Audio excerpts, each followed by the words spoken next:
Hello guys, this is your fanfiction dojo and we are back with our new fanfic, which is what if Naruto become Raikage and build his own harem part 2. And if you enjoy this fanfic, then please press the like button and please subscribe to the channel.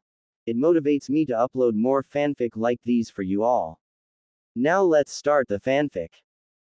The note had been signed with a lightning bolt. When the news got to the Hokage, Kurenai heard that Tsunade had quickly sent Jiraiya out to find out who had done it.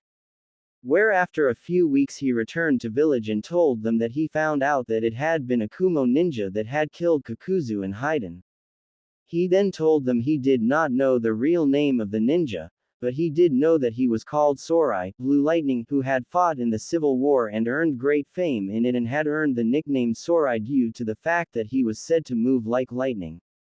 He then told them that from what little information his information network could give him about Sorai, where all they knew about him was that he was a mysterious shinobi even to the people of Kumo, and few had ever seen his face since he did not go out in public and move too fast for people on the battlefield to get a good look at him. The only thing they knew for certain about him was that he wore a bright blue trench coat with black lightning bolts on the bottom edges of the trench coat and had a kanji symbol for storm on his back.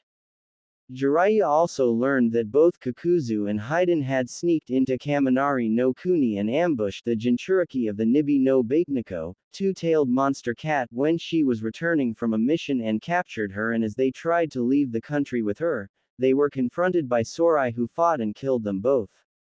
This of course made both Suand and the council very nervous at the fact that Kumo and the Heavenly Alliance were becoming a serious major military power, where they had the power of the Jinchuriki of the Nibi no Bakeneko and the Jinchuriki of the Hachibi no Kyogyu, eight-tailed giant ox, from Kumogakure, as well as the power of the Jinchuriki of the Nanabi no Kabutomushi, seven-tailed horn beetle, from Takigakure. Not to mention the power of Sorai, whom was strong enough to fight and kill two S-class missing ninjas, who were also believed to have been immortal, at the same time. Not to mention the Rokudaime Raikage, who was said to be extremely powerful since he had killed the Godaime Raikage, who was an extremely powerful ninja that even a Sannin would have trouble fighting against, not to mention the rumor that was told, where nearing the end of the civil war in Kaminari no Kuni the former daimyo Yoshiaki sent for aid from Mizu no Kuni and Kurigakure no Sato, promising them a large reward if they sent help to him. Where they sent a fleet of 50 warships with a force of 8,000 of the Mizu daimyo warriors and samurai, as well as 2,000 ninjas from Kurigakure.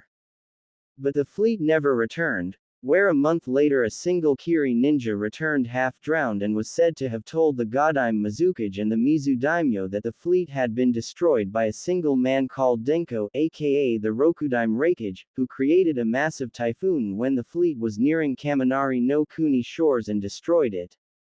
Although the story had never been fully confirmed, since the Godaime Mizukage had the ninja executed soon after hearing what had happened to the fleet, it was still enough to make many people in Konoha be wary of whatever power the Rokudaime Raikage had, as well as earn the undying hatred of the Godaime Mizukage, who hated him about as much as the Yondaime Tsuchikage hated the Yondaime Hokage. Kurenai then just signed as she looked out more into the open sea in the past 2 years now. The Heavenly Alliance had grown in strength, with several more countries either become part of the Heaven Alliance or just allying to the powerful Alliance of Nations. Countries like Numa no Kuni, Marsh Country, Tori no Kuni, Bird Country, Oni no Kuni, Demon Country, and no Kuni, Red Bean Jam Country, Cha no Kuni, Tea Country, Mitsu no Kuni, Honey Country, and Na no Kuni, Vegetable Country, joined the Heavenly Alliance, while countries like Tasuki no Kuni, Moon Country, Kiba no Kuni, Fang Country, Sum no Kuni, Claw Country, Shu no Kuni, Neck Country, simply became allies to it but were not members of the alliance. But out of all the nations that had allied themselves to the Heavenly Alliance, none were more surprising to the other shinobi nations and other countries than when the powerful neutral military nation Tetsu no Kuni, Iron Country, broke its neutrality and allied itself to the Heavenly Alliance, although the ruler of Tetsu no Kuni Lord Mifune made it clear in letters to all the other countries and shinobi nations that Tetsu no Kuni was allied to the Heavenly Alliance through mainly trade treaties, and it would not involve itself in any wars that the Heavenly Alliance was in unless it was to defend the Alliance member nations when they are attacked unprovokedly, and it would not attack or invade any country regardless of the situation. But still, the fact that Tetsu no Kuni would break in long-standing neutrality and ally itself to Heavenly Alliance showed how powerful and influential it had become and how it had grown, especially Kumo, since it had been Kumo that had gathered all these nations together to form a powerful alliance, and even with the losses they suffered from their civil war, it was the most powerful out of all the nations in the Heavenly Alliance and had more than likely gotten stronger over the past few years, and it was certain that Kumo was very influential in the decisions in the Heavenly Alliance. As Kurenai thought about the Heavenly Alliance, she remembered when the council had sent several of Konoha top infiltrating experts into Kumo and gather information on the Heavenly Alliance and its strengths as well as Kumo's. But within a few days of the ninjas crossing into the border of Kaminari no Kuni, they were caught by Kumo ninjas before they even reached Kumo itself and were then delivered back to Konoha gates with a warning not to try it again. As she remembered that incident, Kurenai then thought how things had led up to Konoha's current situation and the beginning of the Fourth Great Shinobi World War. During the time when the Heavenly Alliance was forming together, Orochimaru decided to form his own alliance, or to be more precise, his own coalition of nations to help him destroy Konoha, since after his failed attempt at getting Uchiha Sasuke and the power of his Sharingan, he decided to secretly rise a new army of ninjas to destroy Konoha with, as well as find new allies that hated Konoha as much as he did. Which he did after recruiting and training his forces and creating a larger army of sound ninjas than he had when he first invaded Konoha. He then went and got Iwa to join him in his coalition due to their long-standing grudge against Konoha. After which he then got Kusa to join him, which was not too surprising since Kusa and Konoha were never really friendly towards one another, and it was fairly common knowledge that Kusa wanted to take Konoha place as a member of the 5 strongest shinobi nations.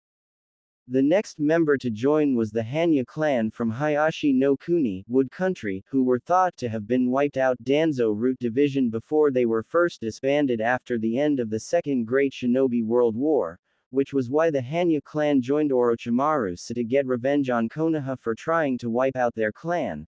The finally member to join was Kiri, who had joined due to the Mizukage wanting to expand his power and territory into the mainland of the elemental continent. With having so few allies and Suna being the only one with ninjas to help Konoha, they knew that Konoha could not stand against such odds, where they soon declared war against Konoha and sparked Fourth Great Shinobi World War. The war had only started 2 months ago and there had yet to be any major battles. There were some large skirmishes over some key positions in Hai no Kuni, Fire Country, but fortunately Konoha came out on top of most of them. Also lucky Suna had agreed to join Konoha due to the fact that they wanted revenge against Orochimaru for killing Yondaime Kazekage and for tricking them into attacking Konoha. But even with this help, Kurenai knew that in the long run they had little chance of beating Orochimaru coalition, since they were being attacked on multiple different fronts and were vastly outnumbered, not to mention Konoha was in great need of supplies and money if they wanted to survive this war, hence why this mission to escort Princess Saki to Tsuki no Kuni was so important, since it could help get them a trade alliance with Umi no Kunai and possibly Tsuki no Kunai, which they desperately needed. Having enough of looking out into the endless sea, Kurenai turned to face the main deck of the ship where the rest of her team, where 2 of them were sparing while the third was reading a medical book. Kurenai team consisted of Akamichi Choji, Rock Lee and Haruno Sakura. All 4 of them were Jonin rank and level, but since Kurenai was the most senior Jonin on the team, she was team leader. As Kurenai watched Lee and Choji spar with one another, she could not help herself but think how much the remaining Konoha 12 had changed a lot and grown up a lot over the past 10 years since Naruto banishment, or to be more precise, since Naruto death. She then started to look closely at Lee as he spared with Choji and then thought, "No, I'm wrong, not all of them have changed a lot, since some had stayed the same, especially Guy team," thought Kurenai. Lee had not changed all that much at all, to be honest. Lee almost looked like a carbon copy of Guy. He still wore the same green jumpsuit like Guy and wore his flak jacket over his jumpsuit much like Guy as well. When Lee started to rise in the ranks, most did not expect him to get any higher than Tokubetsu Jonin, especially High Jonin, but he had proven them wrong, since much like Naruto, Lee did not give up, and despite his inability to use chakra, Lee rose through the ranks to becoming one of the strongest ninjas in the village, where he could open all 8 of the inner gates like Guy. Lee had also become so strong that only Guy could stand a chance against him in a pure taijutsu battle, but even then he would lose most of the time to Lee, since Lee had become stronger than Guy, which had shocked most Jonin when they learned this, since Guy was one of Konoha top Jonin. Lee soon earned the nickname the Konoha Nadaime no Kedakai Aoi Moju, Konoha's second prideful green beast. Another thing that happened to Lee, which was properly the most surprising thing that happened with Lee, was that he had gotten married to Kurenai old student Kurama Yakumo, the new head of the Kurama clan, since with the help of Suond and Jiraiya they were able to permanently seal away the demon inside her and then heal her body to a certain degree where she could do physical activities at a certain level. After which she then went to Guy and Lee to help with her physical training, where Lee had been more than happy to do, where eventually as they trained together they grew closer with one another, since both had similarly dreams of being great ninjas even with their disabilities, and knew what it was like to struggle with them. Eventually both Lee and Yakumo started to date, and after 2 years of dating they got married when they were both 18. Soon after, Yakumo joined the interrogation unit of the Anbu division due to the fact that she could easily use her powerful genjutsu abilities to get prisoners to talk, which made her one of their top interrogators. Also 3 years after they had gotten married, Yakumo gave birth to their daughter Rock Kurama Fuku, who thankfully looked more like her mother than her father, although she did have his hair color. Kurenai could not help but smile, remembering when Lee fainted in the waiting room after the nurse came in and showed him the newly born Fuku soon after, though Lee woke up and started to running around the village happily shouting out to everyone that he had a daughter. Currently little Fuku was now 2 years old and was the cutest thing you could see, and was the apple of her father's eye, where he could go on for hours talking about his little girl. Also he and Yakumo and made her and Guy, Fuku's godparents. Kurenai remembered how honored she felt when they asked her to. She also remembered how Guy had shouted to the top of his lungs about how honored he was as well, and how he and Lee would make little Fuku the next Konoha no Kedakai Aoi Moju, Konoha's prideful green beast. That statement of course resulted with both Yakumo and her threatening the two men that they would put them both in permanent genjutsu comas, where they would experience their manhoods being cut off slowly over and over again if they ever tried to corrupt little Fuku with their flames of youth. This of course got the desired result and got the two men to go deathly white pale with fear and cover the manhoods and agree not to corrupt Fuku when she got older. Neji had changed a good bit too in some ways, but had still remained the same in others ways despite the things that happened. Within 3 years after Naruto death, Neji had risen to the ranks fairly fast and was made a Jonin. Also he had become so skilled at the time that in his Juken, gentle fist, skill level was at the level of his uncle Hyuga Hiyashi, who was the strongest user of Juken in the Hyuga clan at the time. Neji even created several of his own techniques using Juken that had proven to be very powerful. Likely over the following years Neji grew stronger and was credited as one of Konoha's top Jonin. He even earned the nickname Higushiroi, White Strike, due to the fact that Neji always wore white robes even in battle and was well known to be able to killing many different enemy ninjas with one strike. Neji had also dated Tenten for a while, but that eventually did not work out and both decided to stay friends. Eventually Neji started to date a young girl from his clan and was now currently engaged to that girl. Tenten had changed too a bit after Naruto death. She became a lot more focused on her training and not only trained in weapons but in taijutsu and ninjutsu a bit more, although she was still better when fighting with weapons. After Naruto's death she went to Guy and asked him to help her improve her taijutsu skill. Later on Tenten then had come to Kurani and asked her for someone to help her with her ninjutsu, in which Kurani had gotten her friend Azuki Yugao to help her with Tenten's ninjutsu. Yugao had also helped Tenten in her skill with a sword since she was the top kenjutsu user in the village and had been only second to her late lover Gecko Hayate. Eventually, not long after the mission with the rescue of the Godime Raikage, Tenten had went to Suand and begged her to train her, to which Suand agreed to, but only to a degree, since she knew that Tenten was not a medic nin and there was not much she could train Tenten in. But she was still able to teach her a few combat justices that revolved around medical jutsu, as well as the secret to her superhuman strength, although it took Tenten several more years before could use it correctly, and even then she could not use it to the same level as Tsunade and Sakura could. She could still use it well enough to give her a big advantage in fight. 2 years after the incident with the Godime Raikage, Tenten was accepted into the Anbu division and was put into the assassination unit of Anbu due to the fact that she was an assassin-type ninja. After a year in joining Anbu, she was made a captain and earned a nickname in the bingo as Okami Ken no Konoha, Konoha's blade mistress, famed for her skill in bladed weapons or specifically sword fighting, and was now credited as the best sword user in Konoha.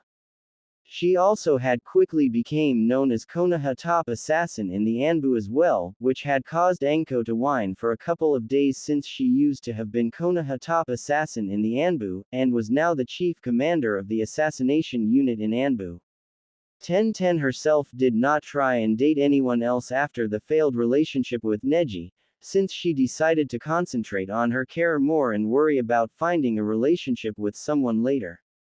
Kurani then started to focus on Choji as he spared with Lee and could not help but smile sadly at how much her former husband's team had grown and changed, and thought about how proud he would have been if he saw how they had grown.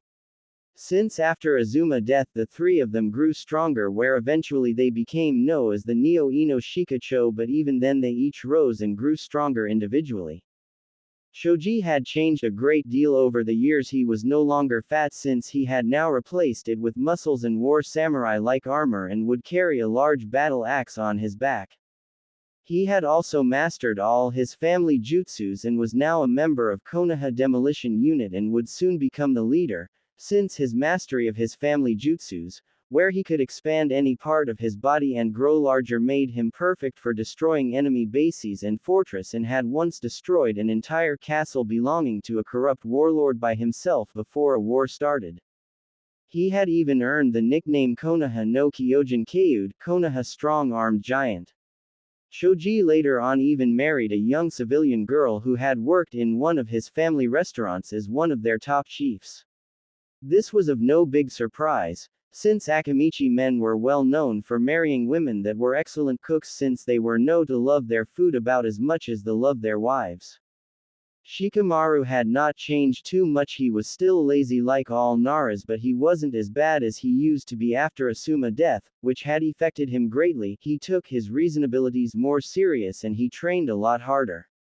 He had even began to use Asuma trench knives in battle. After Asuma's death he swore that when Asuma and Kurani's son Hiruzen, named after his grandfather, became a genin he would train him like Asuma had trained him. Over the years Shikamaru grew in rank much like the others. He eventually even took his father's position as Konoha's Jonin strategic commander when his father retired from the position. It was a position that suited him well since he had an even keener mind than his father had when it came to strategy, and it had been because of Shikamaru that Konoha had won most of its skirmishes with Orochimaru and his allies. During the years Shikamaru had dated the Godime Raikage older sister Sabaku no Tamari for a while, but much like with Neji and Tenten, the relationship it did not work out well and they decided to break it off, since from what she had heard from Ino the reason was because Tamari wanted someone who was not only intelligent and strong but also more energetic.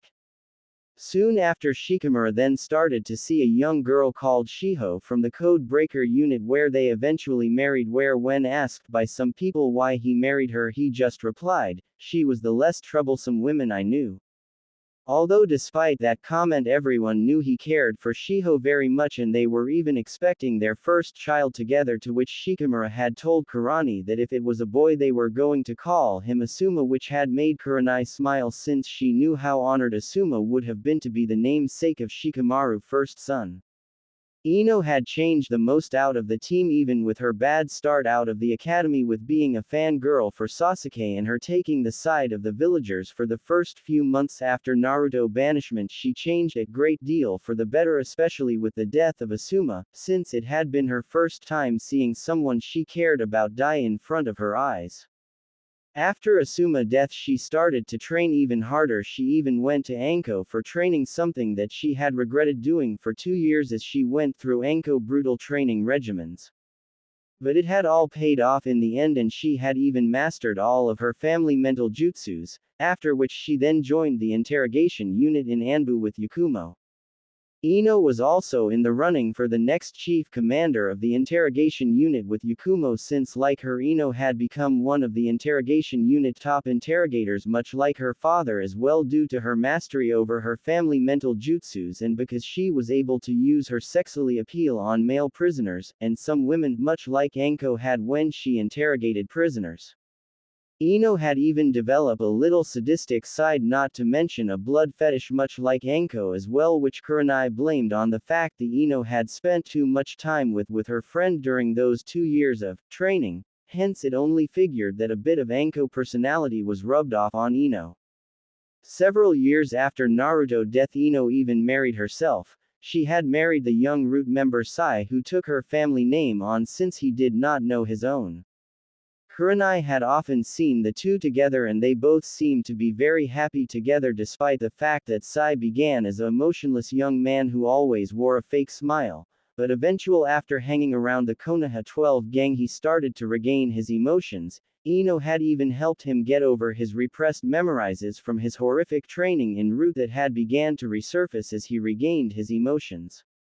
Over time Ino and Sai grew closer since Ino had seen what Sai had gone through in his training in root through her using her family mental jutsus to explore his memories, and where she then helped him deal with his repressed memorizes, after which they then started to date and after a year of dating they got married.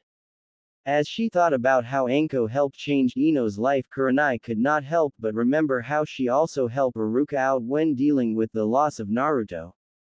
Where when Anko saw how Iruka was not himself when he came back to teaching, she decided to help Iruka out.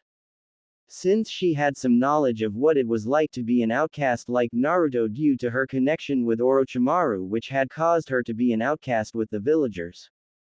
Eventually over time she was able to get Iruka to open up to her and help him deal with the pain he felt with Naruto death, and over time a strong bond was built between them.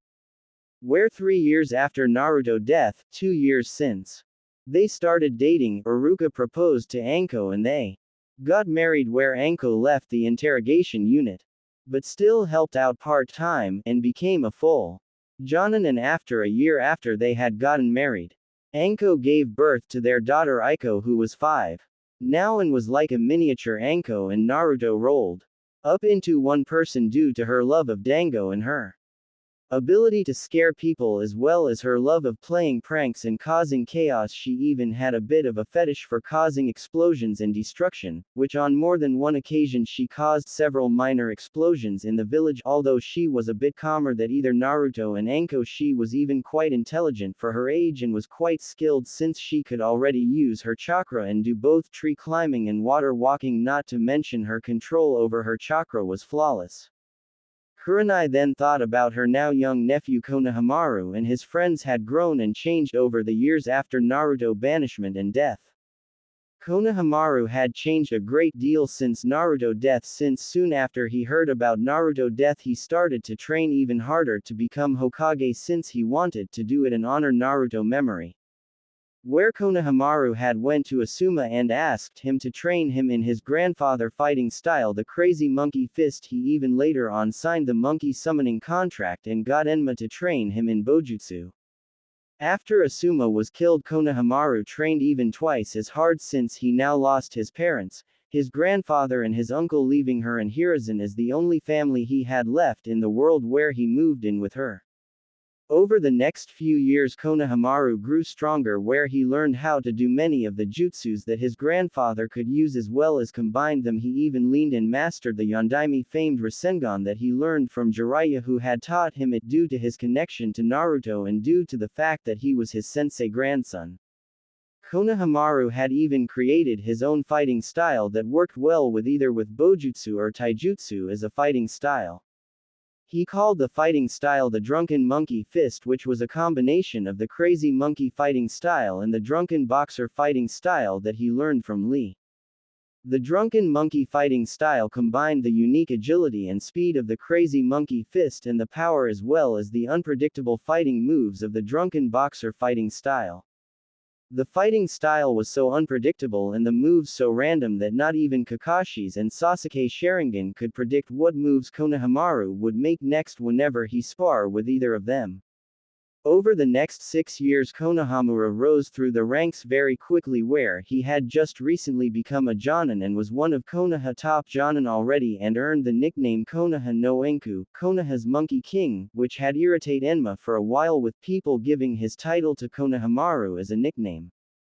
Although despite that it caused Kurenai to smile knowing how proud his grandfather and uncle would be of him. Another thing about Konohamaru was that he was now head of the Sarutobi clan and member of the council, not to mention he was also now engaged with Hinata's younger sister Hanabi. The two of them had started to date when Konohamaru and her both became Chunin when they were 16 and both were now 18 and were both Jonin, since Hanabi became one about a month after Konohamaru did. Konohamaru teammates Udon and Moegi also changed and improved a great deal over the years. Both were now Tokubetsu Jonin, where Moegi was a one of Konoha top genjutsu users due to after Naruto death Moegi had came to her to be a genjutsu specialist since Moegi had refused to learn from her grandmother Koharu since she blamed her for Naruto death since she was one of the people that got Naruto banished from the village. Udon had also improved a good bit too since he became a skilled fighter thanks to his training from Guy Inazuma before he was killed, as well as a skilled strategist in which he was second in command to Shikamaru as strategist to Konoha. Both Udon and Moegi had even recently married to one another and were happy together. Kurenai then turned and looked at Sakura, who was reading a medical book at the time, as well as sometimes look up from her book to watch Choji and Lee spar with one another for a few minutes. Kurenai then started to think about how Team 7 had changed since Naruto banishment and death. Sakura had changed a great deal since Naruto's banishment and death, and like Ino, Sakura had thought Naruto as a demon and a danger to the village. But after verbal beating that Suon gave her, it had woken her up to how much of a fool she had been as well as how wrong she had been as well. After Naruto's death she became depressed for a while due to the fact that she would never be able to apologize to Naruto for what she did to him and to try and make it up to him. Eventually she got past her depression and became more force on her training as a medic nin, where by the time she was 16 she was a chunin and a highly skilled medic, which she had proven when she helped heal the Kazekage brother Kankuro when he was poisoned by Akasuna no Sasorifan. The Kazekage was kidnapped. Her skill as a medic nin grew more over the years, and she had also grew in rank and became a Jonin and was one of Konoha's top medics and was the assistant deputy head of the hospital, with Shizune being the deputy head and Tsunade being the head of the hospital. She was also given the nickname Konoha no Chiyu Sakura, the healing Sakura of Konoha. Also many people believed that her skill as a healer rivaled that of Suond, where given a few more years she would be as good if not even better than Suond. Sakura wore, go to profile to find link to a picture of what Sakura wearing and looks like but without the tattoo in the picture. Also like 1010, Sakura did not bother trying to get into a relationship with anyone after she realized how dark Sasuke was becoming and saw what he was becoming with her own eyes, and had decided to focus her time on improving her medical skills. Next there was Sai, and although Sai was not an original member of the Konoha 12 where he did not join until after Naruto was banished, he did become a part of it once the others began to get him to open up and began to trust him. But that had took a while since Sai was a perfect byproduct of Danzo root program where he had no name unless Danzo gave him one and was trained to have no emotions or suppress them, but eventually the bond he witnessed most of the Konoha 12 have with one another interested him, where they used that to bypass Danzo training and get Sai to show emotions. Soon enough he did start to open up and he too began to change and started to show his emotions more to them. Although he suffered from traumatic memories from time to time after he started to open up his emotions, which was due to the horrific training that took part in, but that it was later on fixed by Ino, with use of her family mental jutsus, whom he later on married. Over time, Sai learned about Naruto and what he was like and became interested in hearing more about Naruto, saying that he sounded like his friend Shin, who he had considered like his brother at one point until he died of an illness, in which Sai had stated that he was sure he would have liked Naruto had he met him. Then there was Sasuke, which caused Kurenai to frown as she thought about the boy. Over the years he had grown darker and became more fixated on gaining power to kill his brother. He got Kakashi to train him privately and teach him as many jutsus and other things as he could so that could get stronger. Also with Danzo, Koharu and the civilians' help, he was able to get a seat on the council, which had not happened before, since even though the Uchiha clan was a clan of Konoha, they had no seat on the council like the rest of the clans, since they ran the military police, hence they could not have say in political matters of the village, which now changed when he became part of the council. After the mission with retrieving the Raikage, Sasuke seemed to get even darker than he already had been, due to the fact that during the battle with the fake Itachi where Sasuke had killed him, Sasuke had believed that for a brief few moments he had finally killed his brother, but when it was revealed that it wasn't the real Itachi, he had felt cheated and angered. Plus during the battle Itachi had said something to Sasuke to anger him further. Sasuke was also angered that when they found that the Akatsuki base had been destroyed and Sasori dead and his partner Deidara was missing, which resulted in a missed opportunity to find his brother and kill him. Soon after the failed mission to kill Haiden and Kakuzu, Danzo recruited Sasuke to his root program, where with Danzo help through his special and advanced training program, Sasuke quickly grew stronger over the years and rose in ranks, where he was now the head captain of Danzo Root Division and was answerable to Danzo and sometimes Suon, but only if Sasuke had done something against the village laws. But what sickened Kurenai most, as well as many other shinobis, was that the civilian part of the council, not to mention the villagers and many shinobis in Konoha, were trying to get Suon to make Sasuke her successor as the Hokage. It was even supported by Danzo and Koharu, although all the clan heads and most of the shinobi population as well as Homura were against it. This of course caused Kurenai to pray daily that it would not happen, since if Sasuke did become Hokage, she feared for Konoha's sake. Sasuke had also yet to marry, not that there were a lack of women willing to marry him, since many civilian women had offered themselves to him, as well as high-ranking and wealthy civilian families offered their daughters to him in arranged marriages to Sasuke. The council had even gave him the Clan Restoration Act to marry multiple women to rebuild the Uchiha clan quickly, but Sasuke had turned them all down, since he seemed too fixated on killing his brother than to worrying about restoring his clan in Konoha. Kurenai then decided to move her thoughts from Sasuke and think about how much her old genin team had changed and grown over the years. Out of all of Konoha, 12 Shino had changed the least amount, as he remained like all Aburame, stoic and logically thinking all the time and only spoke when needed. Although despite his lack of changing personality-wise, he had moved up the ranks in Konoha quite high, where he was the chief commander of the Anbu Hunter Ninja Division due to his high skill in finding missing ninjas and cool logically thinking. He had also grown very strong during the last 10 years, since he mastered all his clan jutsus and created several of his own. He was also the strongest in his clan and was due to take the title as clan head from his father next year. Shino had also gotten married to a young civilian girl, who had not been frightened or disgusted away by Shino harboring bugs in him, which surprised Kurenai and many others, since many didn't think Shino could be talkative enough to talk to a girl on a date and keep her interested, but he had proven them wrong.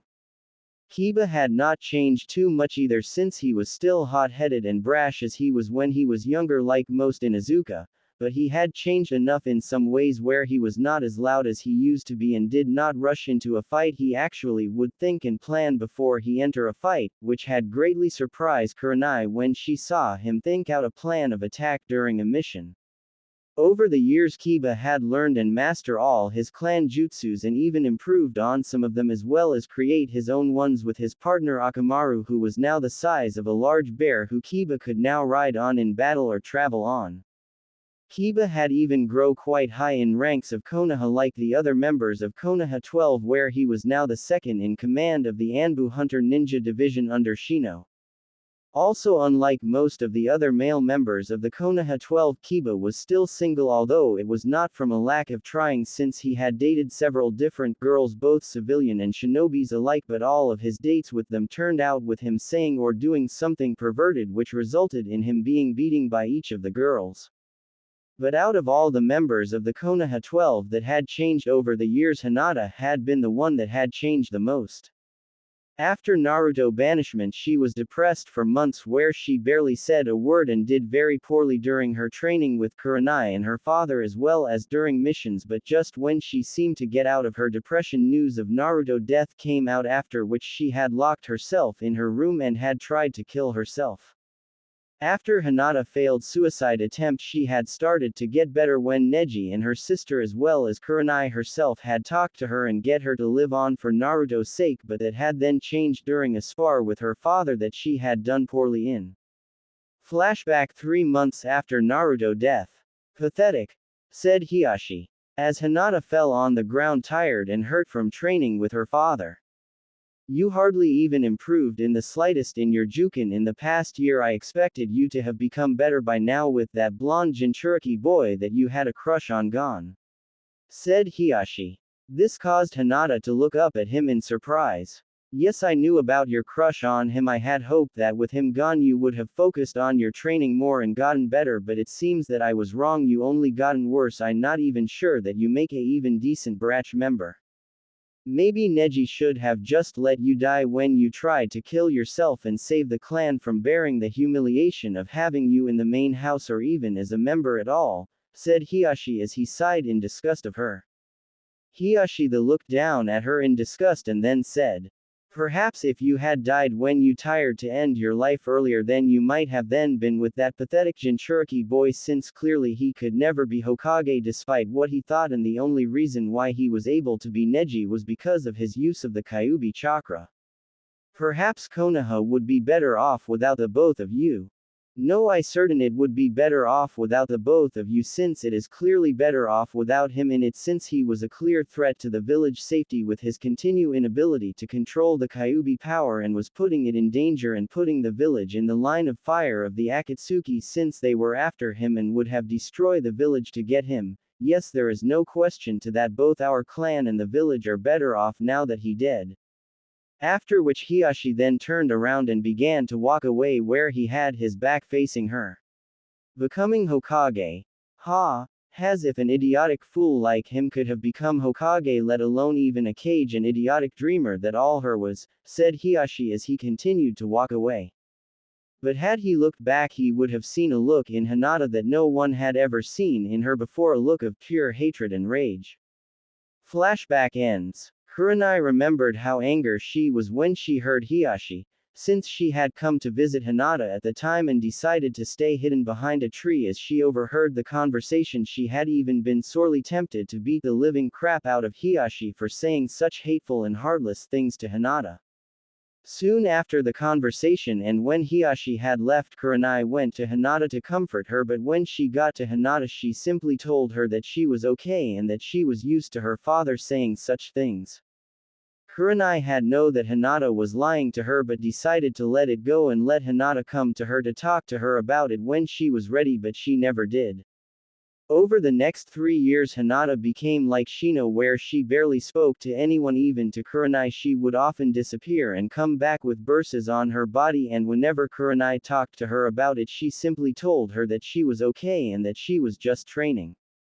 It was then, when Hinata was 16, that during a meeting of the entire Hyuga clan, Hinata exercised her right as heiress of the Hyuga clan to challenge Hiashi as clan head, which had shocked everyone both in the Hyuga clan and in the entire village.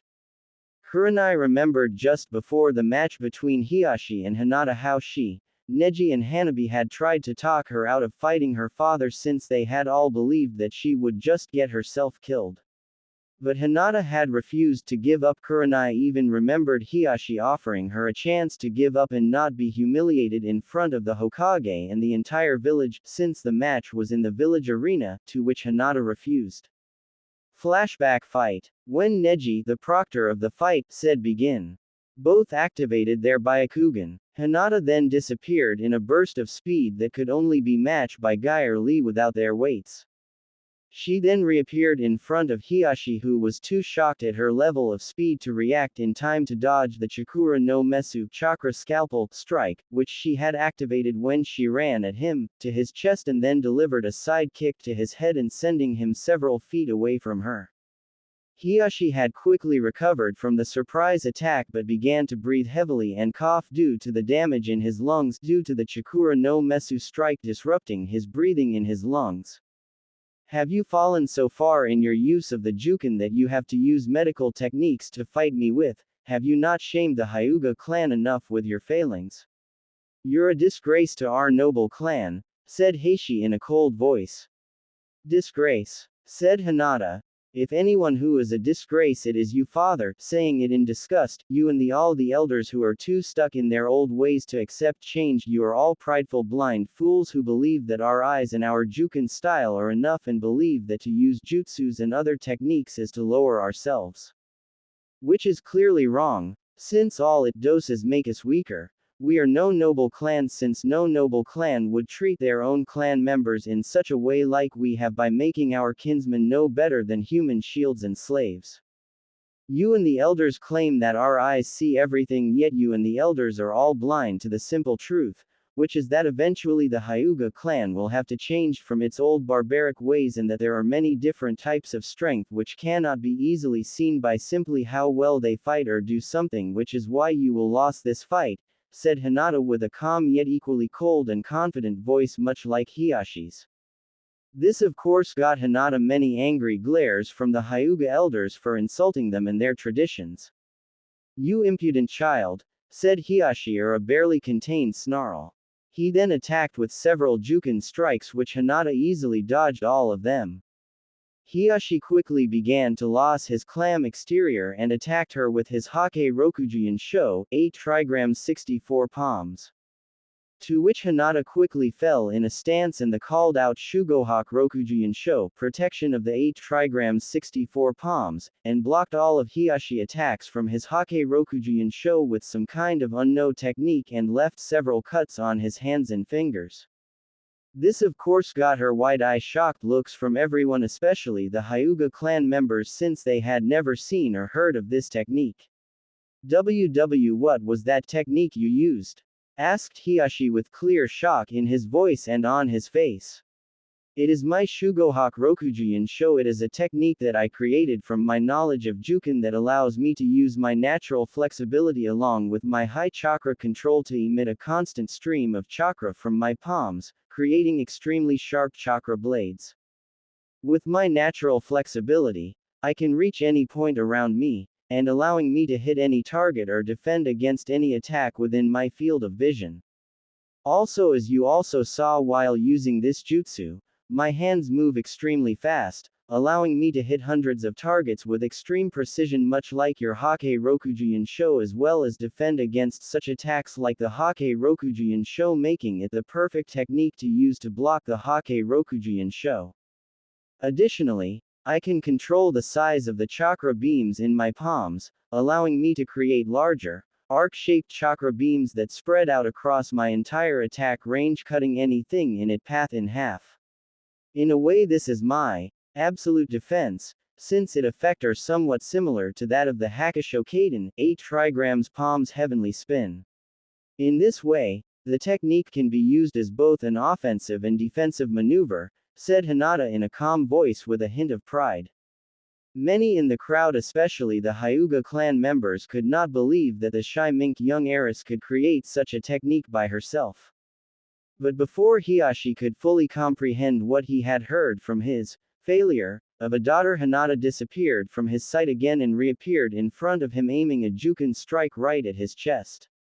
But thanks to years of experience from many different battles when he was an active ninja doing missions, he was able to dodge the attack to a degree where the strike only hit his left arm. Unfortunately, he was not prepared for the pain that went through his now shattered arm. Roared Hiyashi, clutching his now shattered arm with his other arm. What did you do? said Hiyashi as he grind his teeth together trying to fight off the pain that he felt from having the bones in his arms being shattered. It is another technique that I created that I call Dageki Sendo, Death Strike, I created from my training with Suon Sensei, since 3 years ago after your little speech to me about how I would be better off dead, which caused many gasps from people in the audience to gasp at shock at how Hiyashi could say such a thing to his own daughter. I went to Suon Sensei and asked her to train me, which she agreed to.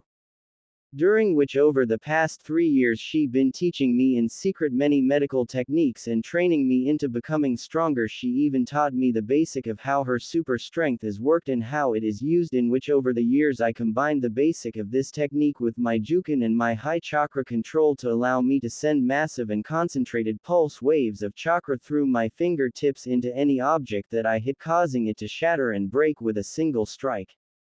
But for a person, depending on the amount of chakra I use, I can break or shatter a bone until it nothing but pieces, as well as do a great deal of internal damage in their body. And what you got, father, saying the name with venom, was with me just using a small amount of chakra, said Hinata with a cold and cruel smile that had appeared on her face when she had spoken, which had sent a shiver of fear down Hiyashi's spine as well as the spines of many other people in the audience who were watching the fight between the father and daughter.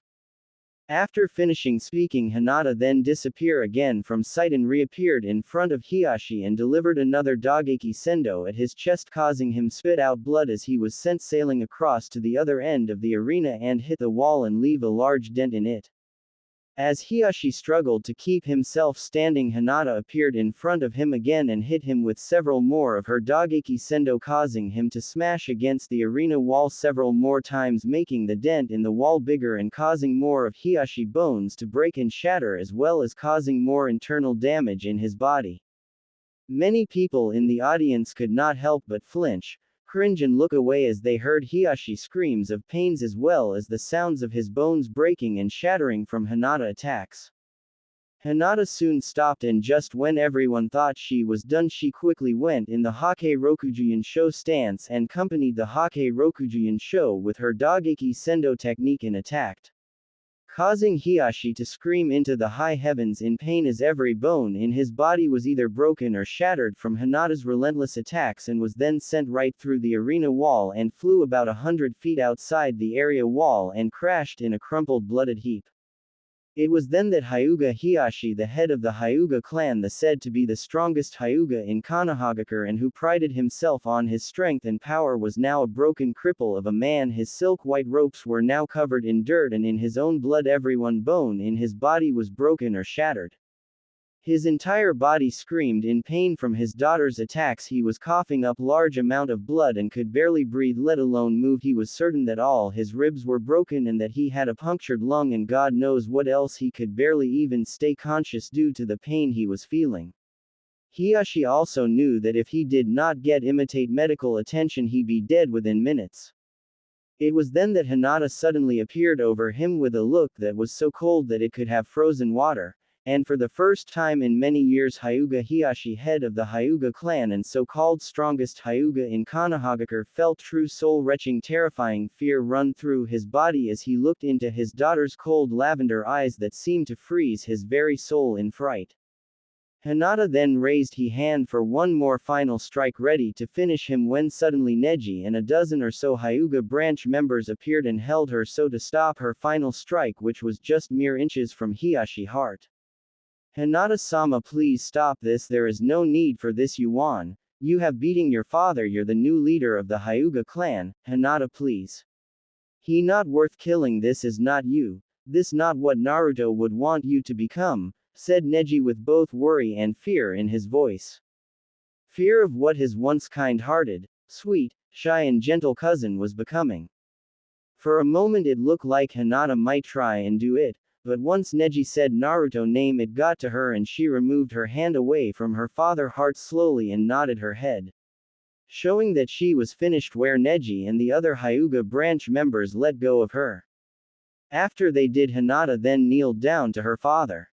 Fearing that she was going to attack again, the Hyuga branch members tensed up and were about to grab hold of Hinata again when Neji stopped them with a shake from his head to tell them to stop and to wait and see what happens. Hinata then lowered her head to her father's left ear and whispered in a low voice, but was still loud enough for Neji and the branch members to hear what she was saying. "Who the pathetic one now, father?" said Hinata in a harsh whisper and saying the last word as if it was the vilest thing in the world. Hinata then got up and calmly walked away with her back now to her father. Had she looked back, she would have seen a single sad tear fall from Hiyashi right eye right before blacked out from pain. Flashback ends. After the fight, Hinata was official. Made the new head of the Hyuga clan, after which she then called a meeting with the Hyuga Council of Elders where she told them that as the new Hyuga clan head she was having the cage bird seal removed from all branch members and was having the Hyuga Council of Elders disbanded and reformed, made up of members from both the main house family and the branch members. She was also removing that law that stated her clan could only use jutsu that belonged to her clan and were only to learn other jutsus if required by village law. With this law gone, any member of the Hyuga clan could learn jutsus outside the clan. When the Hyuga elders tried to object to her, she simply hit one of the clan council room walls with her Dogeki Sendo and destroyed the entire wall. Where she then stated to them that if they had a problem with how she was going to rule the clan, they could challenge her to a fight to overrule her or to take the position as clan head from her. This of course got the desired result and the Hyuga elders backed down since they had all seen her fight with her father, after which word had quickly spread throughout the entire village, earning her a fearful reputation that could only be matched by Suand or one of the Sennin. Soon after, the Hyuga clan cage bird seal was removed from all the branch members and the Hyuga clan council of elders was to be disbanded and reformed, with 3 members from the branch members making up half of the council while 3 younger and more open-minded main house members making up the other half of the council. Neji was also made part of the council, where he was made the leader of the clan council by Hinata and was made her personal advisor. Over the following years, Hinata continued to be an active ninja doing missions and quickly became a Jonin from doing several high-rank missions and was mentioned in several Shinobi Nations bingo books and had also earned the nickname Hyuga Shikyo no Megami, Hyuga's goddesses of death, with a battle with extreme caution warning on her profile in the books. Also, whenever she went out on mission, she would leave Neji, Hanabi or someone from the new Hyuga clan council that she trusted in charge of the clan until she returned. Hinata also even improved her Dogeki Sendo to such a level that it rivaled the striking and destructive power that Suon's superhuman strength was capable of, where she could destroy an entire building with a single strike and cause a fissure in the ground if need be. She also even helped out in the hospital from time to time and had become a very well-respected healer, with her skill being only surpassed by Suand, Shizune and Sakura. As Kurenai thought at how her old student, who she had thought as a surrogate daughter or surrogate younger sister at least, had changed, she could not help but see at how sad her student still seemed, as well as lonely, even though she acted as a cold and emotionless Hyuga to the villager. Visiting dignitaries and some of the council members, she still remained the kind and gentle young girl many knew her as, where she would greet her patients, her friends and certain people like Kurenai herself with a smile and talk to them and offer them help from her if needed. But many could tell that she was still hurting on the inside since she had never truly recovered from Naruto death. As Kurenai finished thinking about Hinata, she could not help but then think about her so-called father Hiyashi. After his battle with Hinata, he spent the next year in hospital due to the damage he had suffered from fighting Hinata. Despite Suon getting him to the hospital as quickly as she could, he was on death's doorstep when he got there, where after almost 6 hours of operating on him and trying to heal him, Suon had been finally able to stabilize him.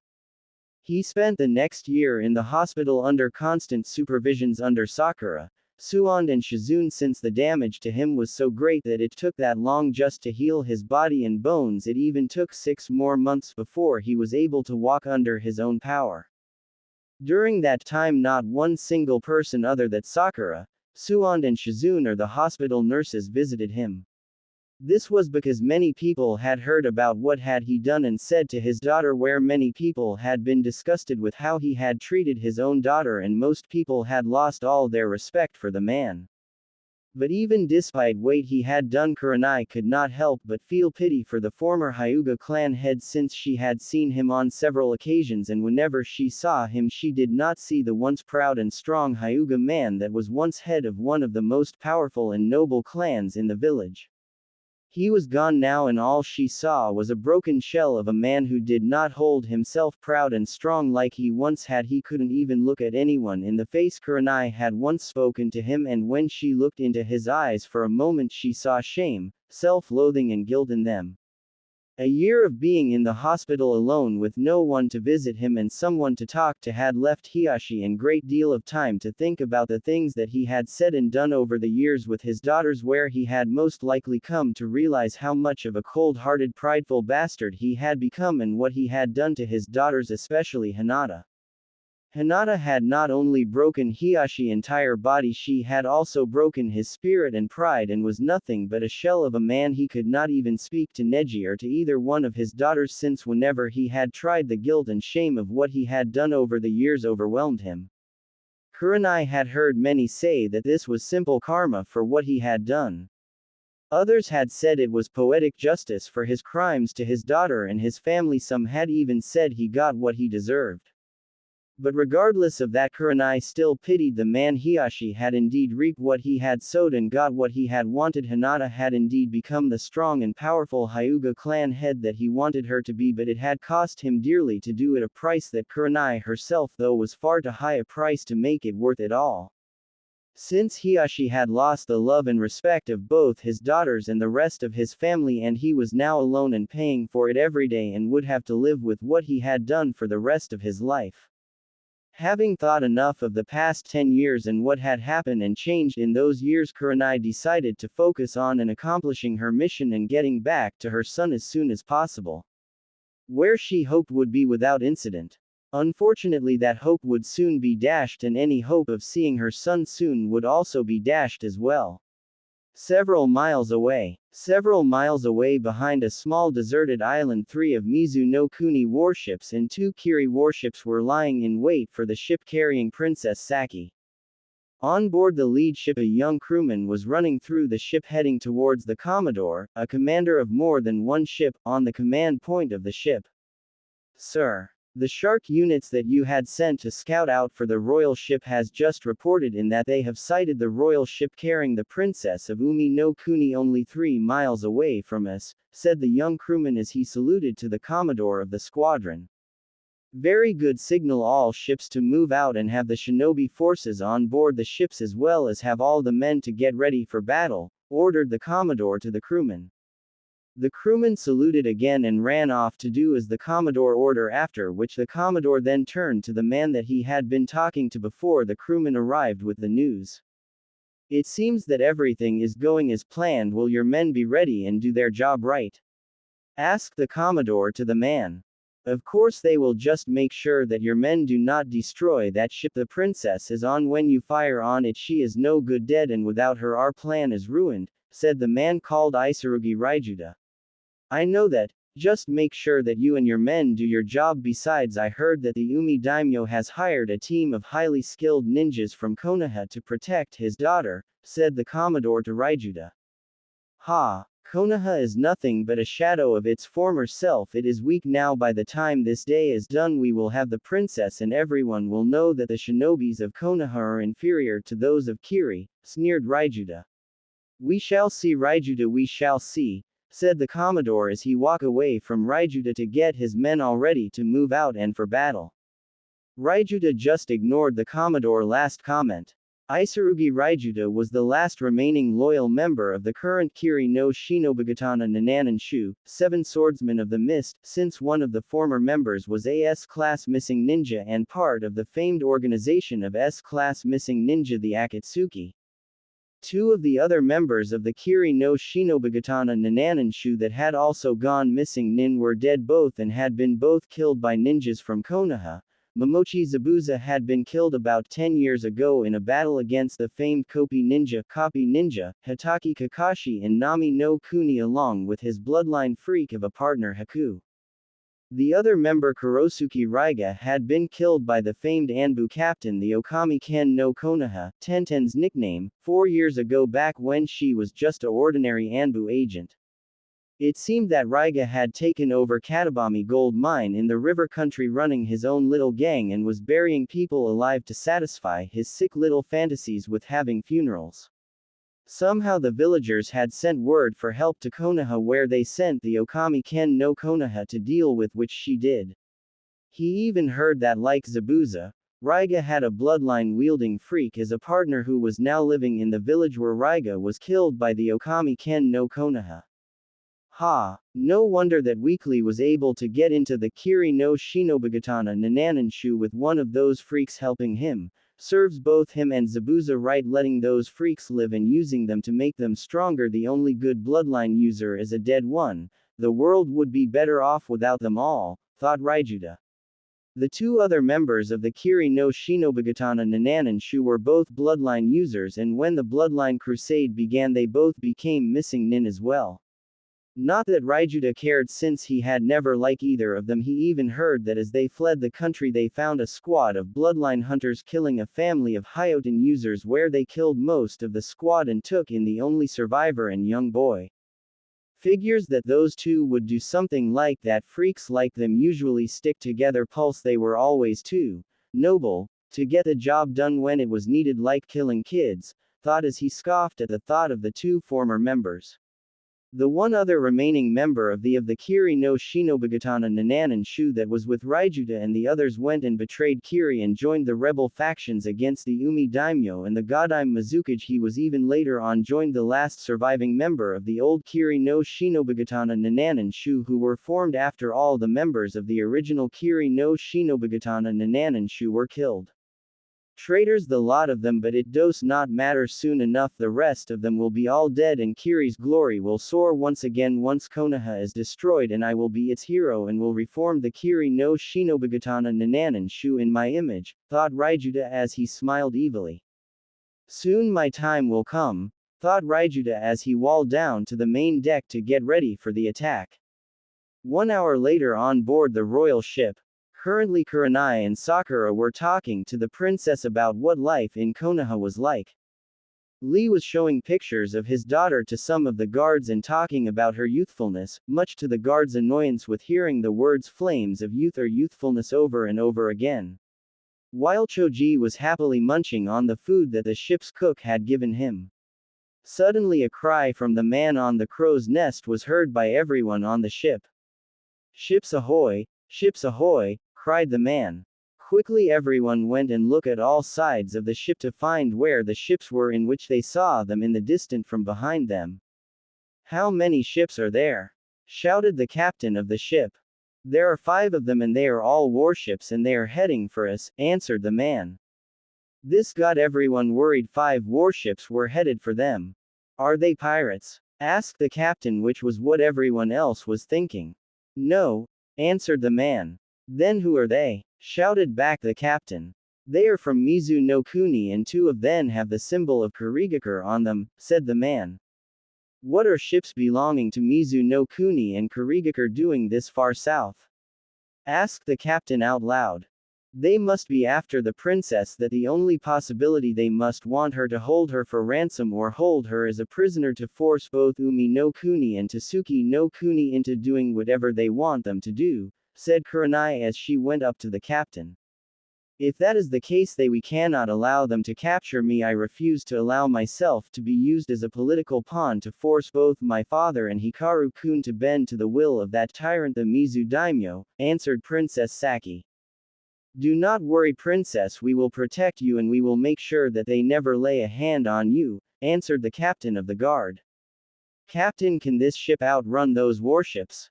asked Princess Saki. "Of course, princess, this is the fastest ship in the southern sea. There's no way they will be able to outrun this ship," said the captain confidently. He then turned and started to shout out orders to the rest of the crew to get the ship moving faster. Soon enough the main sails for the ship were let loose and the ship started to gain speed and were gaining distance from the warships, but just when they thought that they were going to get away, suddenly 12 shinobis exploded out of the water and landed on the deck of the ship. The 12 shinobis all wore air-breathing masks, most likely to breathe underwater for long periods of time. They also all wore Anbu-like armor and gear and had Kiri headbands on their heads and had a small kanji symbol for shark on the top left-hand side of their armor. Watch out, they are with Kiri's shark unit. They Kiri's elite underwater fighting unit. There are experts in both open sea combat and underwater combat. You men surround the princess and guard her, we handle them ourselves. Order Kurenai as she got into an fighting stance along with Lee and Sakura while Choji pulled out his axe that he wore on his back.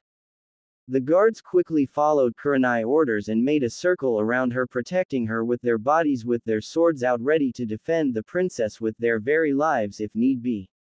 With Kurenai quickly went off and faced two shark members, in which she quickly started to do some hand seals for a jutsu. The two shark members went to attack her, but just before they could get to her, she finished her seals and disappeared. Where did she go? Asked one of the shark members as they turned their heads around to look for her. But before his partner could answer, they found themselves being wrapped around by tree-like vines that seemed to spring right out of the deck of the ship, and a tree then sprang right behind them and they were tied to it by the vines. Before the two shark members could even try and escape, Kurenai suddenly came out of the tree like a flower blooming out of a flower tree. She then quickly slit both men's throats with her kunai, after which the tree disappeared and the two men dropped dead, with Kurenai standing right behind them wiping away the men's blood with a cloth. After which an explosion happened on the deck and Kurenai quickly turned to see what had happened. With Sakura was also busy fighting two shark nins herself, where she quickly rolled out of the way of a Mizoripa jutsu, violent water wave technique, fired at her by one of the shark nins as she did. The other shark member charged her and was about to stab her with his kunai.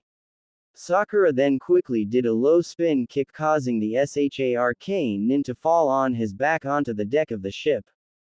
Sakura then quickly jumped back onto her feet and charged at the still standing shark nin with her fist raised in the air. The shark unfortunately could not dodge in time and Sakura hit him right in the face and with her superhuman strength, which sent him right out of the ship and back into the open sea.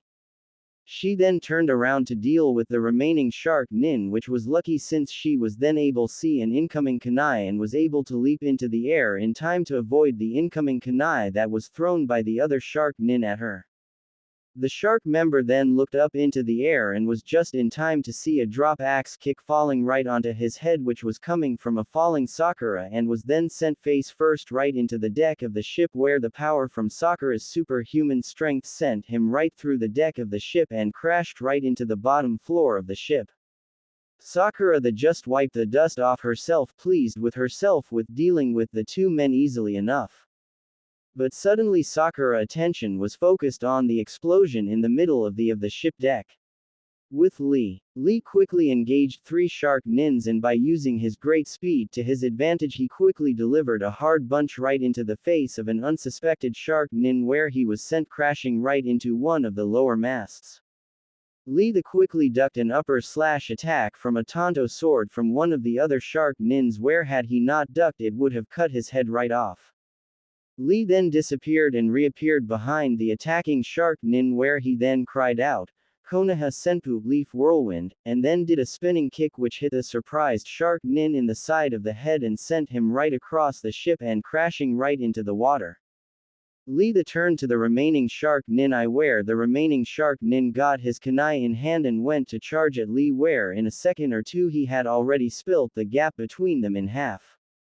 As the Shark nin was halfway to him, Lee then disappeared, but before the Shark nin could fully comprehend what had happened, he felt an enormous amount of pain in his stomach which almost made him black out from the pain. The shark nin felt like he had been kicked by a donkey. When he looked down he saw that Lee kneeling down with his fist in the Shark nin's stomach. When the Lee removed his fist from the shark member's stomach and stood up in front of him, the shark member just keeled over onto the deck of the ship and blacked out. Just when Lee thought the fight was done, his shinobi senses kicked in and he ducked his head, where had he not he would have been hit by several shurikens in the back of the head that were sent by the first shark nin he had hit, who had just regained his bearings from being hit into the lower mast of the ship by Lee's sudden attack. Seeing that Lee had ducked his shuriken attack, the Shark nin quickly began to do some hand seals for a jutsu attack. But before the Shark nin could finish the last seal for his jutsu, Lee quickly ran across the deck of the ship to the Shark nin and hit him with a Konoha shofu leaf rising wind, and sending the Shark nin into the air, where Lee then used his Kage Buyo shadow of the dancing leaf, where Lee then appeared behind Shark nin and hit him in a pressure point on his back to paralyzing him for a few seconds, where Lee then quickly wrapped his bandages around the Shark nin body, and when they reached the point where they would start to falling, they started to spin like a spinning top in a clockwise direction as they were falling. In which just before they both hit the deck of the Lee move away from the man, and the Shark nin crashed headfirst into the deck of the ship and went right through it into the bottom part of the ship, creating a large hole on the main deck of the ship. Lee then just looked down through the hole in the deck of the ship to see the man now unconscious on the bottom floor of the ship, which caused Lee to smile to himself at his win. This did not last long when suddenly an explosion caught his attention on the deck of the ship. With Choji quickly raised his large battle axe to block a shuriken attack from the two shark nins he was battling. He had tired for a few minutes to hit the two shark nins with his battle axe, but they dodge it every time. Quickly realizing that swinging his battle axe at the two shark nins was getting him nowhere, he slammed the head of his axe onto the deck of the ship, sticking the axe to the deck of the ship. Choji then quickly uses his Buben Baika no Jutsu, partial multi-size technique, to expand his arms to giant size, so that they were big enough and long enough to grab hold of and lift the two shark nins, and once they were, he quickly grabbed them both. Where he then slammed both men together, stunning, and then said, "Sorry guys, since neither of you have your boarding passes, I going to have to ask you both to leave the ship." After which he then threw the two shark members out into the air and out to the open sea. "Happy landings," cried Choji as he smiled. But that faded when an explosion on the deck happened and he turned to see what happened. General viewpoint. Unfortunately, the shark nins that Lee, Kurenai, Sakura and Choji had been fighting were just a distraction to they keep the Konoha team busy until the remaining three other shark nins accomplish their main objective, which was to destroy the main mast of the ship and make sure that the ship did not get away from the oncoming warships. The three remaining shark nins quickly covered the lower and middle part of the ship main mast with exploding tags, and once they had done that they set off the tags, causing an explosion, and for the main mast collapses on the deck of the ship and the fall into the sea. The three remaining shark nins then quickly jumped back into the sea since they had accomplished the main objective of their mission. As soon as the Konoha team saw the main mast explode and fall into the sea, they realized that they had been duped. They realized that shark nins they fought were just to distract them, while the other members destroyed the main mast, slowing the ship down so that the Mizu and Kiri warships could catch up with them. Damn it, they weren't after the princess, they were after the main mast. I should have seen that coming. We should have been protecting it, said Kurenai, cursing herself for being duped so easily. "Kurenai-san, what do we do now?" asked Sakura. "There's nothing we can do with the main mast gone. There is no chance whatsoever in outrunning those warships now. The best we can do now is try and fight them off, since if they want the princess they are going to have to board it, but even then I don't like our chances, especially if they have a lot more shinobi on those ships, which I willing to bet they do," answered Kurenai as she frowned and was trying to think of a way to get themselves and the princess out of this mess, and so far she was coming up with noting. Suddenly they heard some blasts coming from two of the warships. When everyone turned towards the ships, they saw things flying through the air towards them, and they quickly realized that the things that were flying through the air towards them were kunais. Hundreds of kunais. "Take cover," yelled Choji. As everyone started to take cover behind different things on the ship, many of the guards even used their own bodies to protect the princess. But none of the kunais hit the ship. All the kunais hit the water around the ship, and once they did, they exploded, causing large amounts of water to be splashed onto the ship, soaking many people on board. Once it was all over, everyone got out of their covering spots. "Are you all right, princess? Are you hurt?" asked the captain of the guard worriedly.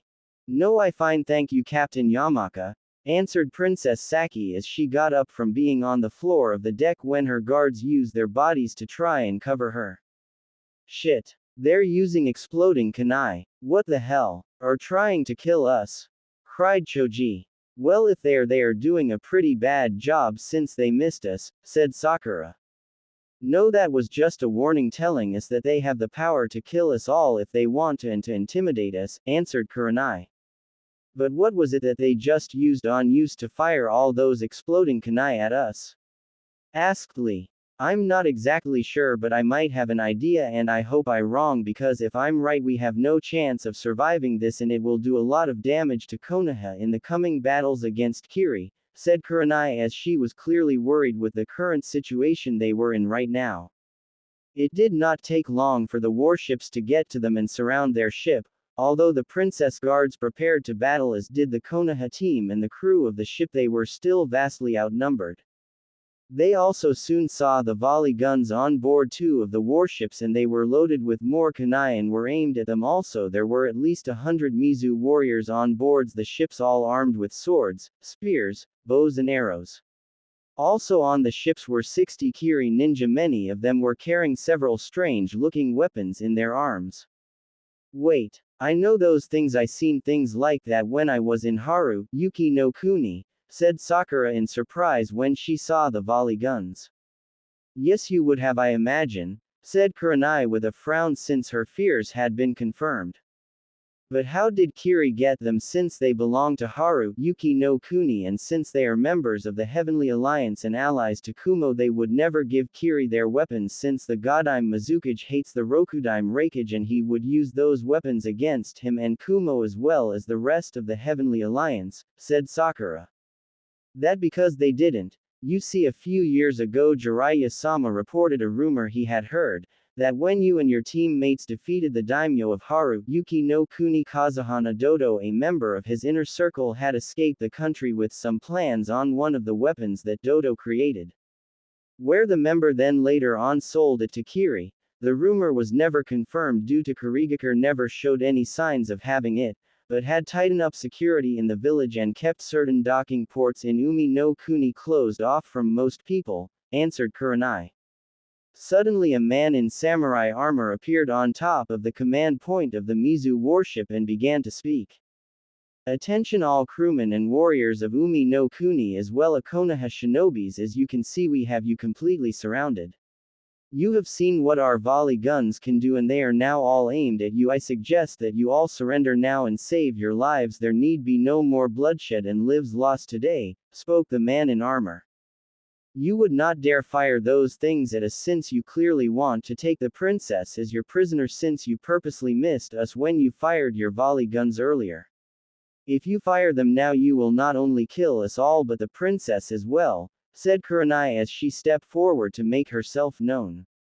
After which a Kiri ninja then took aim and fired the strange weapon in his hand and fired several kunais at Kurenai's feet, causing her to step back in shock, not expecting something like that to happen. The man in armor then held up his hand to the ninja, signaling to him to hold his fire.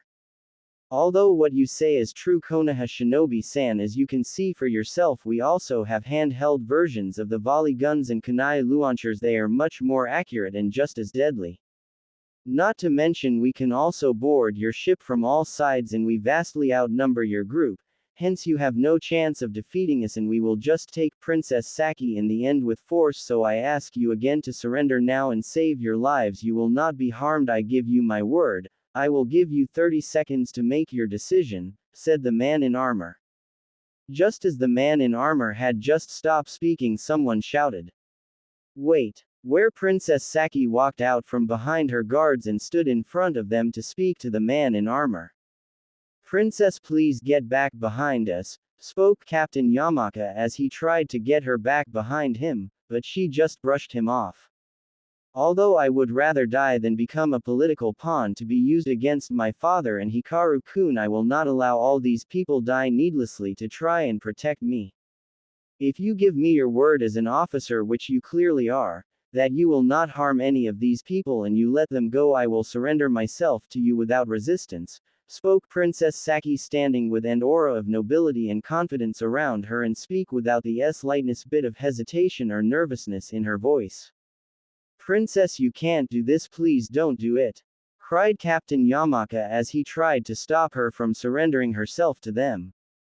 Princess Saki held up her hand to Captain Yamaka's face to tell him to stop and then said, Captain, this is my decision and I order you to stand down, spoke the princess in a voice of authority, one that only a true ruler would have.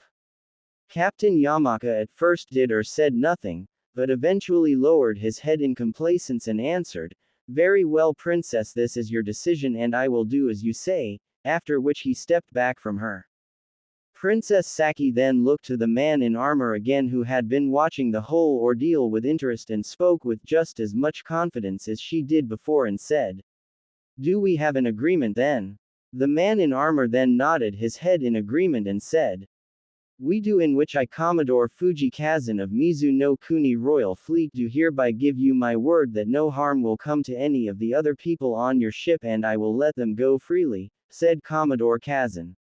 After the agreement was made, Princess Saki had all her guards as well as the ship crew and Kurenai and the others to lower their weapons and surrender to the now boarding Mizu warriors and Kiri ninjas.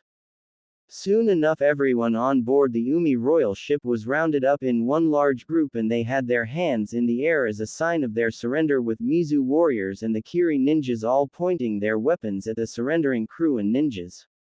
The princess herself stood up in front of the group with two Mizu samurai with her in the middle between the two. Soon enough, Commodore Kazan boarded the ship himself with another large man who looked like a bodybuilder with brown hair with a narrowing face and looked like some overgrown street thug to the Konoha ninjas. He carried a large samurai katana on his side. He wore a standard purple Jonin flak jacket with tradition shinobi pants and sandals. He wore his headband of kiri on his right bicep and wore a gray hooded cloak that had the kanji, kill, on it. The two of them soon made themselves up to the princess, where the man then spoke first. My name is Isarugi Raijuta, last remaining loyal member of the Kiri no Shinobigatana Nanananshu and commander of the shinobi forces you see here. He then quickly cupped Princess Saki's face with his large right hand and her look into his face. Captain Yamaka and several of the guards flinched as they saw this, since they wanted nothing more than to attack Raijuta for touching the princess in such a way, but they knew they could do nothing in the current situation they were in. It was very noble of you to offer yourself up to us to allow the others to live. Then again, I should expect something like that from a princess such as yourself, said Raijuta. He then looked down at Saki's body and then at her face and had a lecherously like grin on his face. Not bad, although you're a tad bit skinny for my taste, but you're still quite pretty. Then again, I should expect that from someone of royalty like you. Saki then quickly smacked away his large hand. Don't you dare touch me, she hissed at him violently at him. Ha, ha, ha, ha, ha, laughed Raijuta, and feisty too, I like that. The Prince of Tasuki no Kuni is a lucky man to get someone like you. Enough, yelled Commodore Kazan, and he put himself between Princess Saki and Raijuta. Raijuta, you will treat Princess Saki with the respect she deserves, said Commodore Kazan with a forceful tone as he glared at Raijuta angrily, where he then turned and spoke to the princess. Princess Saki, please forgive Raijuta, he clearly lacks any form of courtesy or manners. To which Raijuta just scoffed at Commodore K's remark. Although you are now our prisoner, you will be treated with the respect you deserve, hence I would like to offer you my quarters for you to stay in as long as you are on my ship, said Commodore Kazan politely to the princess. Thank you, Commodore Kazan, for your generous offer, which I will accept, but what of my guards, my ship crew and the Konoha ninjas? Asked Princess Saki. They shall not be harmed and they will all be released as I promised, princess, said Commodore Kazan. All except for the Konoha shinobis, interrupted Raijuta. Raijuta, you are out of line. I gave the princess my word of honor that I would let everyone else on this ship go if she surrendered peacefully, which she did, and I intend to keep my word, rounded Commodore Kazan. You may have given your word to the princess, but I did not. Besides, this is a shinobi matter where you have no say in the matter, since Kiri and Konoha are at war with one another. These four are prisoners of war, said Raijuta as he pointed at Kurani, Lee, Sakura and Choji and had his men single them out and surrounded them. Besides, I would be a fool to let such valuable prisoners as these four get away, since the one in green is Rock Lee Konoha Nadaime no Kedakai Aoi Moju, one of Konoha top Jonin fighters and husband to the clan head of the Kurama clan. The one in armor is Akamichi Choji Konoha no Kyojin Kayud, and heir to the head of the Akamichi clan as well as member of the Neo Ino Shika Cho. The red-eye beauty is Yuhi Sarutobi Kurani Konoha, famed genjutsu specialist, former wife of the late Sarutobi Asuma of the Kazuma in the Shugonen Junichi, and aunt to Konoha no Enku Sarutobi Konohamaru, and the one with the pink hair is Haruno Sakura Konoha Chiyu Sakura, and apprentice of the Godime Hokage. These four will have a great deal of valuable information that could be very useful to Kiri in the war against Konoha, said Raijuta as he walked over to the Konoha shinobis. No matter what you do to us, we will never talk and we will never betray our village, spoke Sakura definitely, after which Raijuta just cupped her face and said, brave words, but you will eventually break. Kiri shinobis are very good in getting information out of people, and when we have gotten all the information that we want from you, we will then have a little fun together. I will especially enjoy having some fun with you, Kurenai-san, said Raijuta as he let go of Sakura face and then cupped Kurenai face in his large hands. I must say you're much more beautiful in person than you are in your picture in the Kiri bingo book, said Raijuta, where Kurenai gave him the most hateful look she could muster at him. She had heard of Raijuta, who was not only famed for his power and skill as a swordsman in Kiri but also for his brutality and cruelty to people in the Mizu no Kuni and Kurigakure. In its current civil war, he was known for his strong hatred of bloodlines and for killing the entire families of people who were against either the Godime Mizukage or the Mizu daimyo. When Raijuta saw the look that Kurenai was giving him, he just laughed. Good. I like women who are feisty, it just makes it all the better when I break them in the end.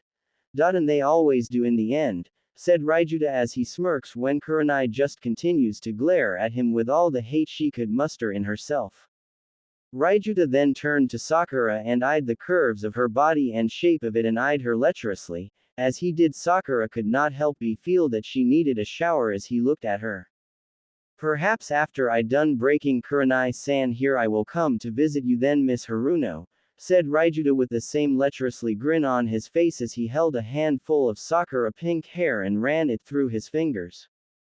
This caused Sakura to shudder and then glare at the man with just as much hatred as Kurenai had shown him, which Raijuta just laughed at, after which he turned to some Kiri nins around them. You men, take the prisoners to the brig, order Raijuta to the shinobis around the Konoha nin, which the Kiri nin did as they were told.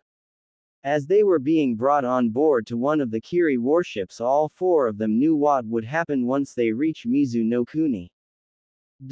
After which they would either be left to rot in prison where they would never see the light of day again, or they would be killed and buried in some unmarked grave outside the prison, and that was if they were lucky. Since there was also very little chance of rescue coming from their village due to the situation that it was in now, with fighting off Oto, Iwa, Kiri, Kusa and the Hanya clan. The four Konoha nins lowered their heads in defeat as they walked on to the Kiri warship. They had failed to protect the princess, where she would be used as a political pawn in the Godime Mizukage and the Mizu daimyo schemes.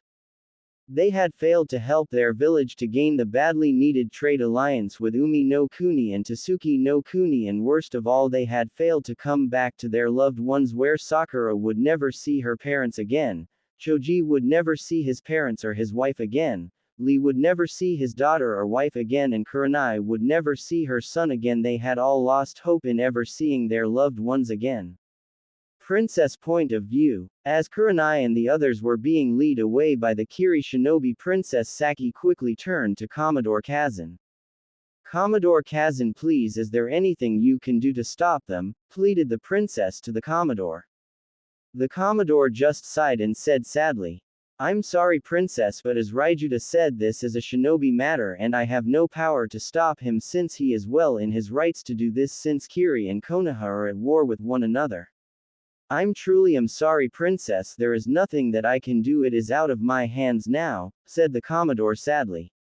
After which he then put his hand out to the princess and said, Princess Saki, if you please come with me, I will lead you to my quarters where you may stay for the journey to Mizu no Kuni, said the Commodore.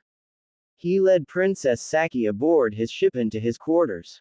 As he did so, the princess could not help but silently pray with all her might and hope with all her heart and soul that someone would come to rescue her and the Konoha nin and save them from this nightmare. 5 days later, in the middle of the mountain ranges of Kaminari no Kuni, lining country. Running through the mountain pass at high speed, a Kunoichi from Kumogakure, the village hidden in the clouds, was returning from the mission she had been on. She was a dark-skinned woman, like many in Kumo, with golden-colored eyes and long purple hair, which she keeps up in a ponytail. Her attire consists of a backless, black sleeveless undershirt with an orange overshirt over the sleeveless undershirt with 2 white straps on each shoulder. She also wore a large beige sash around her waist like a belt with black stretch pants and long beige wrist warmers, secured by bands, and long beige leg warmers with brown light shoes. The name of the woman in question was Shihoin Yoruichi, one head of the Shihoin clan, one of the founding clans of Kumo. Before the beginning of the Civil War, her clan was among the only 5 known ninja clans that had a Kekkei Genkais in Kaminari no Kuni or Kumogakure, although that had changed after the Civil War ended. Her clan ability was to each turn into a certain type of animal that matched their personality. For example, she could turn into a cat. This made her clan excellent infiltrators and recon scouts. During the Civil War, she led her clan against the Godime Raikage and the corrupt Kaminari Daimyo, Lightning Daimyo, and was among the leaders of the rebel factions. During the Civil War, she was called Kosoku Aijin, Speed Mistress, due to her control over her chakra was so great that she could enhance her speed to an amazing degree, much like how Suon the Slug Princess could enhance her strength with her chakra control. When the Civil War finally ended, she was made the captain of Kumogakure Bolt unit by the Rokudime Raikage. Bolt was one of Kumogakure 4 Anbu divisions that were created by the Rokudime Raikage. Each division had its own name and its own responsibilities. The 4 divisions were Shock, Bolt, Kind and Storm. Shock responsibilities mainly involved with security, where they were in charge of protecting the village as well as helping guarding the borders of both Kumo and Kaminari no Kuni, Lightning Country, from enemy shinobis and spies from entering the village or even the country. Shock also acted as Kumo's Oinin, Tracker Nin, division, where they would track down and find any and all missing nins from Kumogakure. Although Kumo did not have many missing nin even with the Civil War, since nearly all the ninjas that sided with the Godime Raikage joined the Rokudime Raikage after the Civil War ended, and they were forgiven for siding with the Godime Raikage. Hence, Shock duties mainly involved the security of Kumo and Kaminari no Kuni. Bolt 3 responsibilities were different from that of Shock. The Bolt division mainly dealt with assassination, where they would assassinate corrupted high-rank officials from other countries, warlords who were trying to start rebellions in countries, and enemy ninjas. Not only that, but they also dealt with high-ranked infiltration missions and information-gathering missions if it was needed as well. Kind was Kumogakure Intelligence Divisions, or otherwise known as the Central Intelligence Network Division, where they dealt with gathering information and intelligence on all non-alliance members or non-allied countries to the Heavenly Alliance, as well as other organizations that may threaten the Heavenly Alliance. They also dealt with counter-intelligence, where if any shinobi village or country tried to infiltrate Kumogakure or the Heavenly Alliance, they would find them and deal with them. They would even create false leads or false information for them to follow, which would eventually lead those shinobi villages or countries to dead ends or even misjudge the Heavenly Alliance strength and capability. Kind also dealt with torture and interrogation when gathering information from rogue ninjas and enemy spies. Storm was Kumogakure elite strike force. They were the elite of the elite in Kumogakure. Although Storm had the smallest numbers out of all the other Anbu divisions in Kumogakure, the quality of shinobis in Storm more than made up for their lack of numbers. Storm training program was the harshest training program in the entire elemental continent, in which they went through a training program that was called the 2 months of hell, which would test even a highly skilled veteran shinobi to his very limits, if not beyond them. After which any of the surviving applicants that got through the 2 months of hell would then go through a hard year-long training program on teamwork, physical training and training in sealing, as well as other types of training before they would be full Storm members. The Storm agents answered to no one but the Raikage himself, in which none of the other councils of Kumogakure had any control over them whatsoever. Storm handled only the most dangerous and most important missions to Kumo that the other Anbu division in Kumogakure or other the shinobis in the village would be unable to handle themselves.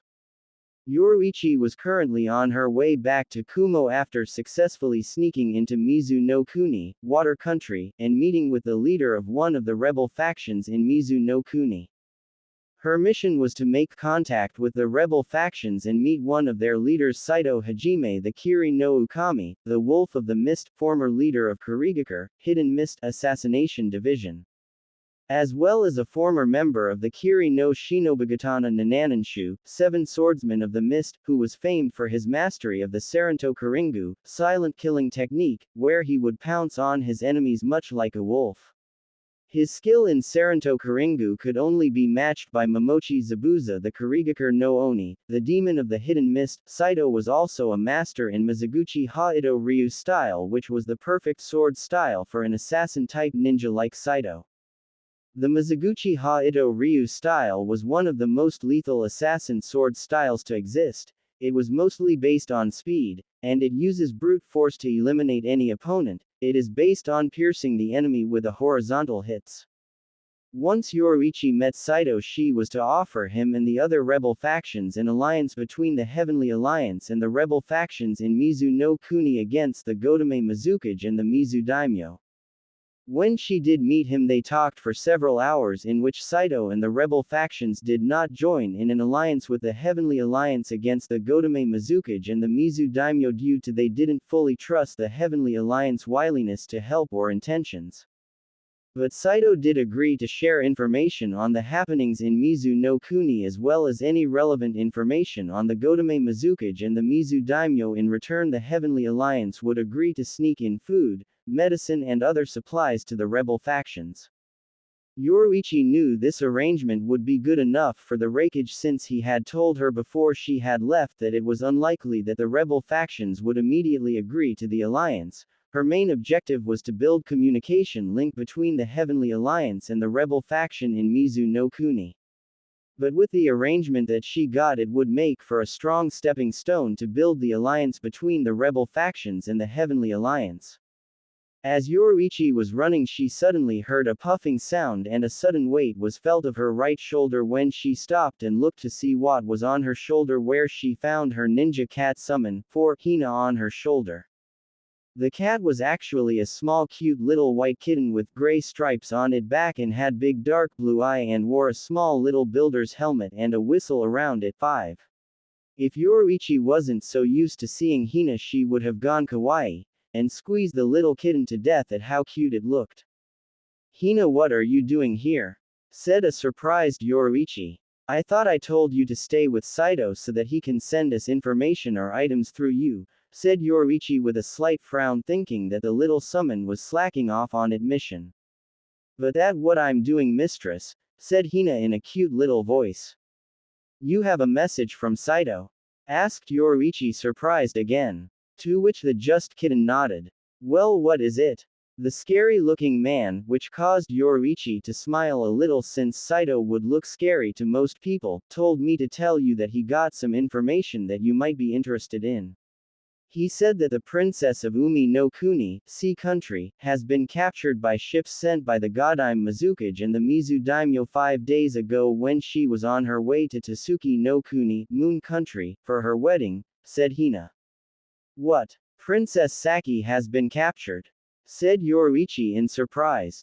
Ye the scary man said that the Mizukage and the Mizu daimyo plan to use the princess as a political hostage and force both Umi no Kuni and Tasuki no Kuni to give control of their trade alliance to Mizu no Kun as well as some other things. Where they would control all trade in the southern elemental seas, not to mention that they gained control of both countries' naval forces, given Mizu no Kuni even more control over the seas, replied Hina.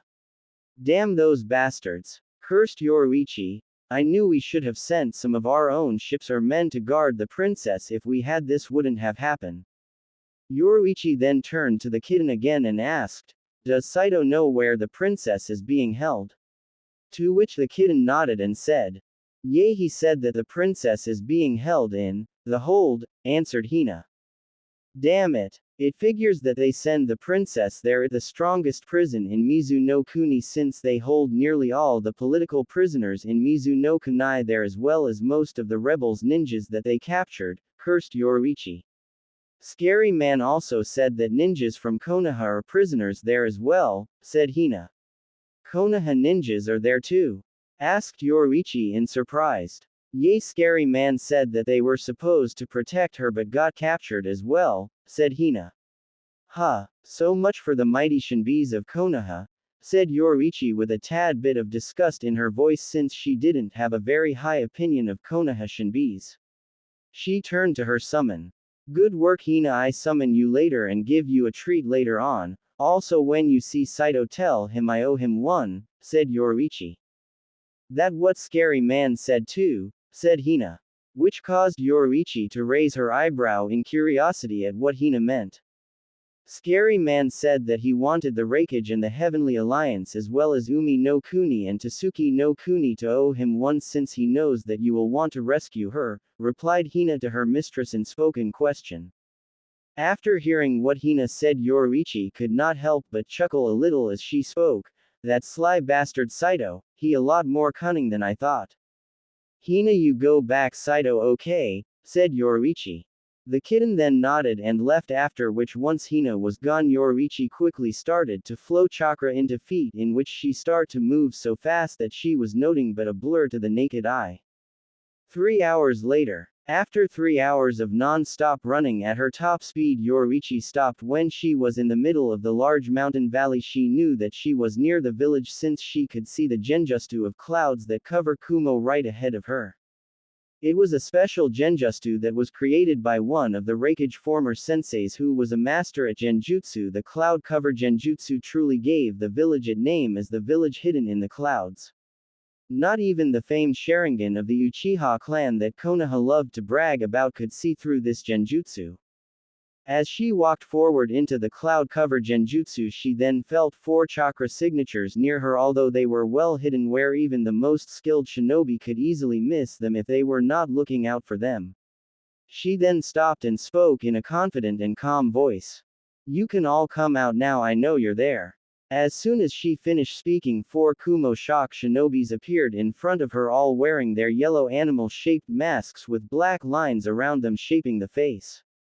Most of the Anbu divisions in Kumogakure wore animal masks to conceal their identities, but each division had different colors for their masks. Shock would wear masks with yellow and black, Bolt would wear masks with red and black, while Storm would wear masks with blue and black, while Kind didn't wear any since they did not need to. Forgive us Yoruichi senpai, we did not realize it was you until just now. We did not expect you back till this evening or tomorrow morning at the latest, said the boar masked shock member who was clearly the captain of the group. That okay. I didn't plan to come back so quickly, but I have urgent information that the Raikage must know immediately, said Yoruichi in a serious tone, which was unlike her usual cheerful and playful self that everyone knew her for. Knowing that it must be serious, consider her tone, the shock members quickly allowed Yoruichi walk through. As she continued to walk on, the genjutsu soon started to dispel, in which she could finally see the gates of Kumogakure, or as many people would call it, New Kumogakure. The village in front of Yoruichi was not the original Kumogakure village, since that had been destroyed during the last battle against the Godaime Raikage. After the civil war, the Rokudaime Raikage had New Kumogakure built in this valley for several reasons. One of those reasons was because, like the original village, New Kumogakure had mountains on both sides and there were few paths both large and small that led to the valley where the village was and all were easily defendable. The village had mountains on both its sides and one large mountain behind it. The main front wall, or outer wall, of the village was at least 30 meters thick of solid stone and was 100 meters high and the wall stretched from one end of the valley to the other.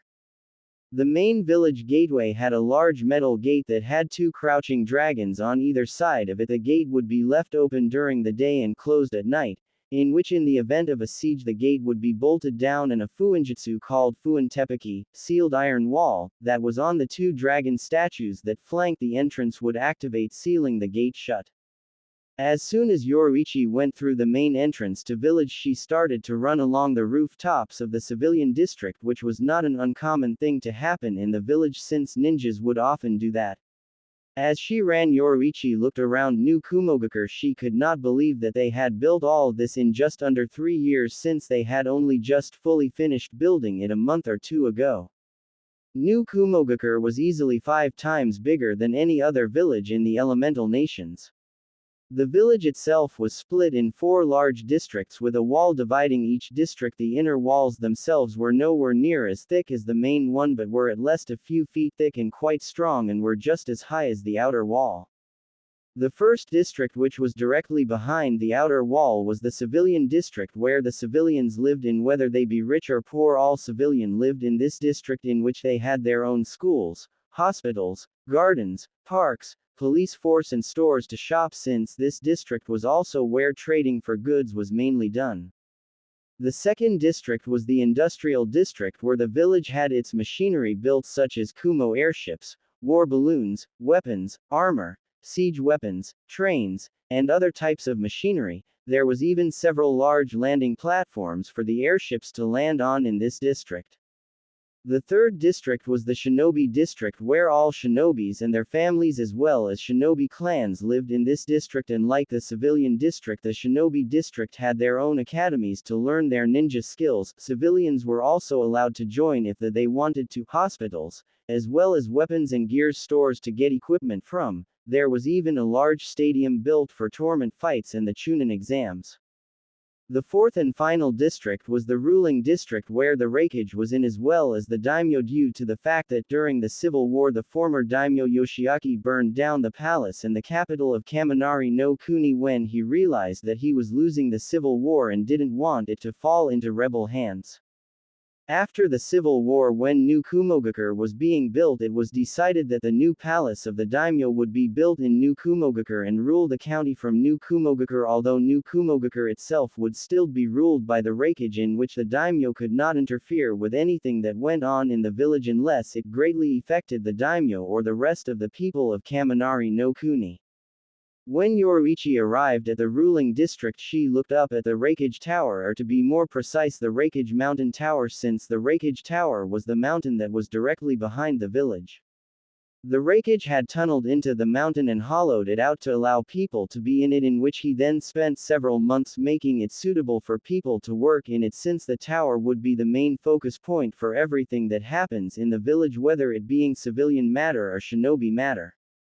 Whenever she looked at it, Yoruichi could not help but laugh, remembering when the Raikage first told her his plans for New Kumogakure and what he would do. She remembered how she called him an baka to think he could do that.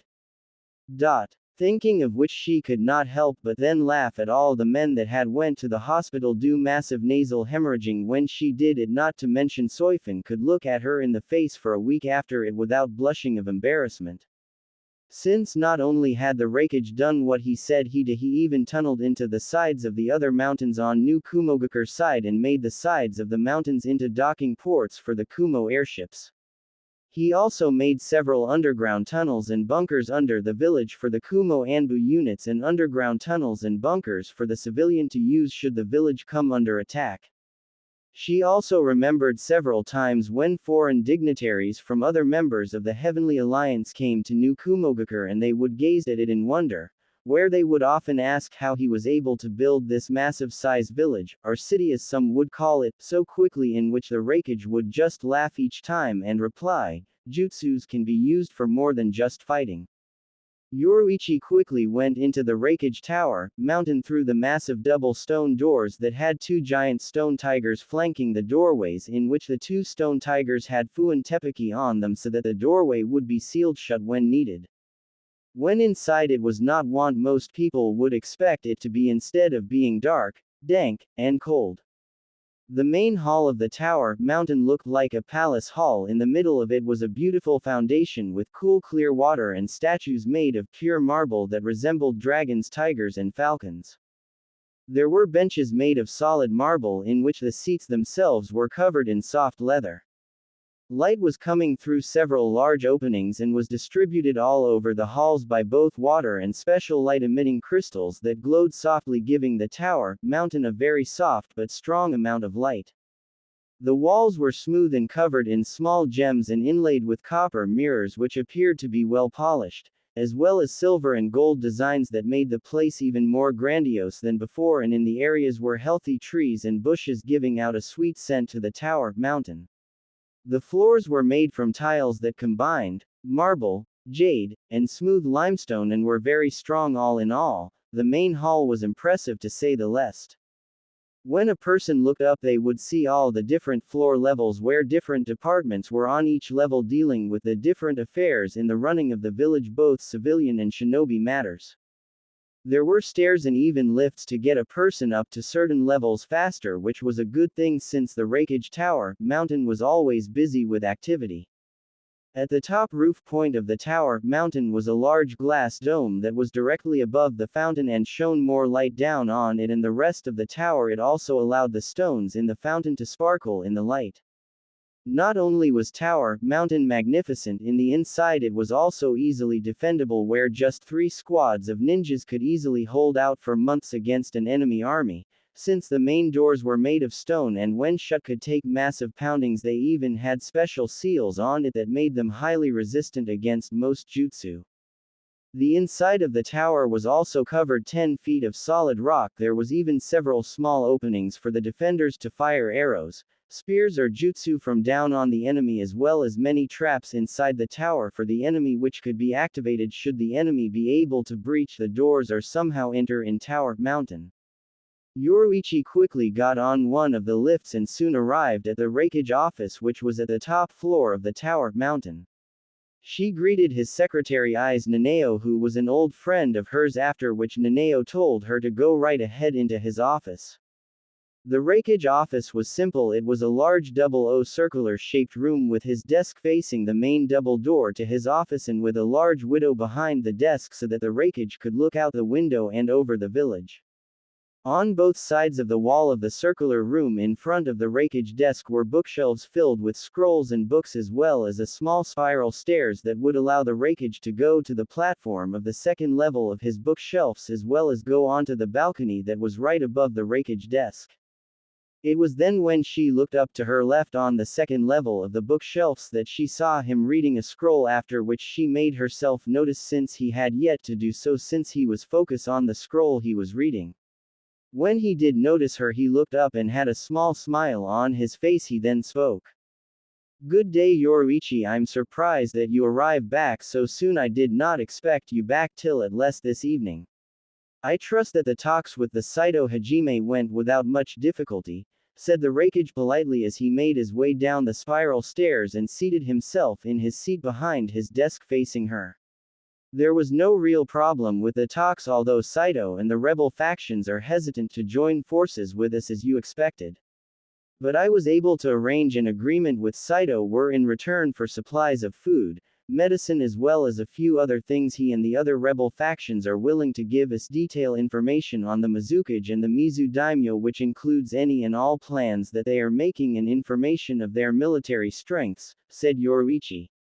This caused the Raikage to smile, since he knew that the information from Saito and his people would be very useful in the near future against the Mizukage and the Mizu Daimyo, not to mention that this arrangement with the rebel factions would be an important stepping stone for a full alliance with them. Good work, Yoruichi, you did an excellent job. I knew you would, even if the rebel factions in Mizu ni Kuni are not fully allied with us. They are at least willing to share information with us, and with this agreement we can slowly gain their trust and where we can then get a full alliance with them later on, said the Raikage. Raikage-sama, there's something else that you should know. Princess Saki of Umi no Kuni has been captured by the Mizukage and the Mizu Daimyo forces 5 days ago, said Yoruichi. What? Shouted the Raikage in disbelief. Yoruichi then went and explained what her summon Hina had told her about what had happened to the princess. When she finished, the Raikage spoke in a serious tone of voice. Yoruichi, did you give Saito the projection ball like I asked you to? Yes, of course, answered Yoruichi. I even showed him how it works and what to do, she continued. The Raikage nodded and then went and opened up a small box on his desk. In the box was a small glass ball that had several seals carved on it. The ball was small enough to fit perfectly in the palm of his hand. Although the Raikage was not the type of person to brag about how skilled he was, he had to compliment himself on his skills in creating the projection ball. The projection ball worked as a two-way communication link for the Raikage, where if he needed to speak to one of his commanders or the leaders of an alliance member country or an allied country, all he would need to do would be to place the ball in his hand and think of the person he wanted to speak with, in which the other person ball would start to glow and heat up, telling them that someone wanted to speak to them, in which once they picked up the ball in their hand, an astral projection of the Raikage would appear in front of them, as would an astral projection of them appear to the Raikage. It would even work for other holders of the projections balls, where they could not only make contact with the Raikage but they could also make contact with one another. It also had a security measure where when a person first gets a projection ball, all they need to do would be to spread some of their blood on the ball and it would connect them with the other projection balls, and the ball they got would only work for them, since it only works for the person whose blood was spread on it first. The projection ball was based on a jutsu that he read about in one of his old sensei scrolls that was called the Gentoshin no Jutsu, magic lantern body technique. Although the scroll explained the basic of how the jutsu worked, it did not tell him how it was done, in which the Raikage then spent several years creating his own version of it with seals, which in the end proved successful. The Raikage quickly picked up the projection ball and closed his eyes and then reopened them again when an astral projection of Saito Hajime appeared in front of them. So this is how this thing works. I hate to admit it, but this is an impressive piece of fuinjutsu, commented Saito, in which he then looked up at the Raikage and raised his eyebrow. So you're the famed Rokudime Raikage I being hearing so much about, the famed the Raiden no Kami, the god of thunder and lightning, or as many shinobi in Kiri call you, the Arashi no Oni, the demon of storms. I have to admit I pictured someone a bit different from all the stories I heard about you, especially that rumor I heard recently where you defeated Saito. But before he could continue, the Raikage interrupted him. Forgive me, Saito-san, but as much as I like to have a pleasant conversation with you about the things you heard about me, I must interrupt you since I wish to speak to you about the information that you had sent to Yoruichi, spoke the Raikage seriously. Fine. What is it that you want to know? Asked Saito. I would like you to give me a more detailed account on what happened and what the Mizukage and the Mizu Daimyo are planning on doing, since I guessing what you told to Yoruichi was just a basic overview of what happened, said the Raikage.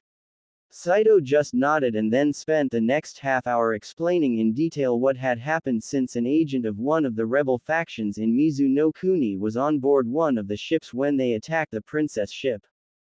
He also told them the names of Konoha ninjas that had been captured with her and that they were all being held in the hold, Mizu no Kuni's strongest prison.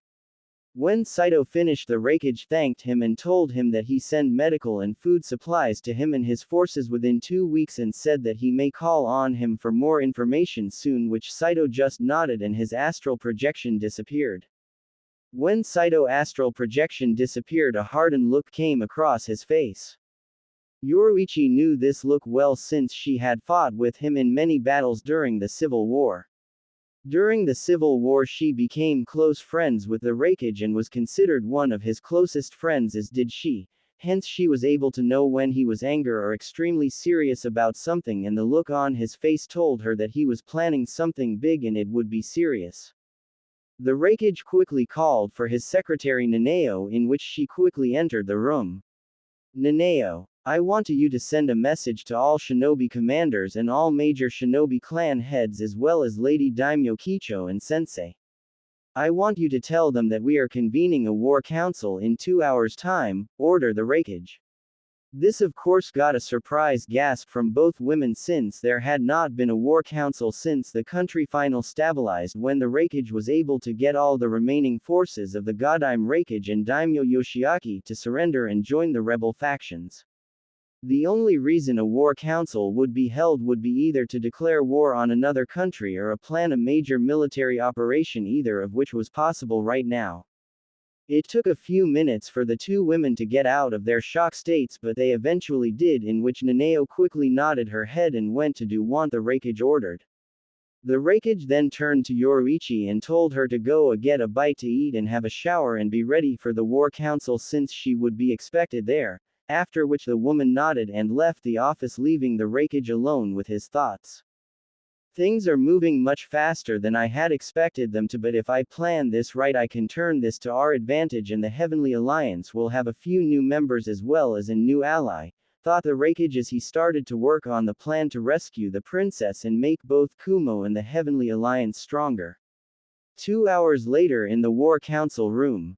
The War Council room of Kumo was a large room inside the Raikage Tower mountain. It had a 30-foot tall entrance with two equally sized double wooden doors to close it to outsiders.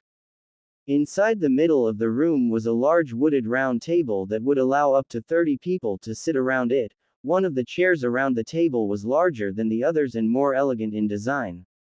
That seat was reserved for the Raikage. There was also another seat behind the Raikage seat which was on a large stone pedestal with a seat on it which overlooked the War Council table. This seat was for the daimyo, in which the daimyo would be allowed to watch over the council meeting if she wished to and could add her input if it was required or asked. Also on the wall of the council room on the right-hand side of the War Council table was a map of the elemental continent and the entire island nations near it. The room itself had also seals in it to prevent anyone to outside the room to hear what was being said or what was going on in the room. Yoruichi was the first person to arrive in the War Council room, and as she entered the two storm members guarding the door saluted her, which she replied in just. She then went and took her seat and put up her legs on the table to wait for the others to arrive, which was not long since about 2 minutes after she arrived in the room her former second-in-command Soifun entered the room. Soifun was a relatively short and petite woman with lightly tanned skin and black hair. She wore sleeveless white haori and a yellow obi tied around her waist. Underneath it she wore a tradition ninja outfit that has no sleeves and didn't cover her back. Her hair was worn short with two long braids covered in cloth. Soifun and Yoruichi had been friends for many years, even before the beginning of the civil war in Kumo and Kaminari no Kuni. Before the civil war, Yoruichi was a Anbu captain of Kumo Assassin Division, much like Wanshi was now. Soifun had joined her division as a young gifted prodigy who saw Yoruichi as her hero and idol. Yoruichi later on took her on as an apprentice, in which they grew close, and Yoruichi saw her as a younger sister while Soifun thought of her as both an older sister and her idol. When the civil war started, Soifun followed Yoruichi along with many others from Yoruichi division and fought for the rebels. After the civil war ended, Soifun became the captain of the shock division.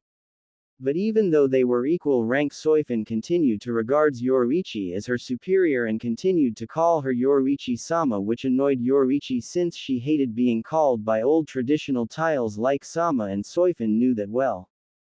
"Hello Yuichi-sama, it's good to see you back," said Soifun politely. Yoruichi just signed and said, "How many times do I have to tell you, Soifun, to stop calling me that? We are equal rank now, and even when I took you as my apprentice I told you not to call me that. You know how much I hate being called by those stuffy old title names. Even that husband of yours doesn't like being called like that when he off duty. But what's wrong with calling you Yoruichi-sama? Yoruichi-sama, I'm only showing you respect, Yoruichi-sama. You can't possible hate being called Yoruichi-sama that much. Yoruichi-sama, said Soifin with a small smirk on her face when she saw Yoruichi eyebrow twitch with annoyance since she loved to annoy her like this after all the times Yoruichi used to tease and annoy her since Soifin knew how much things like that annoyed her former sensei and surrogate big sister.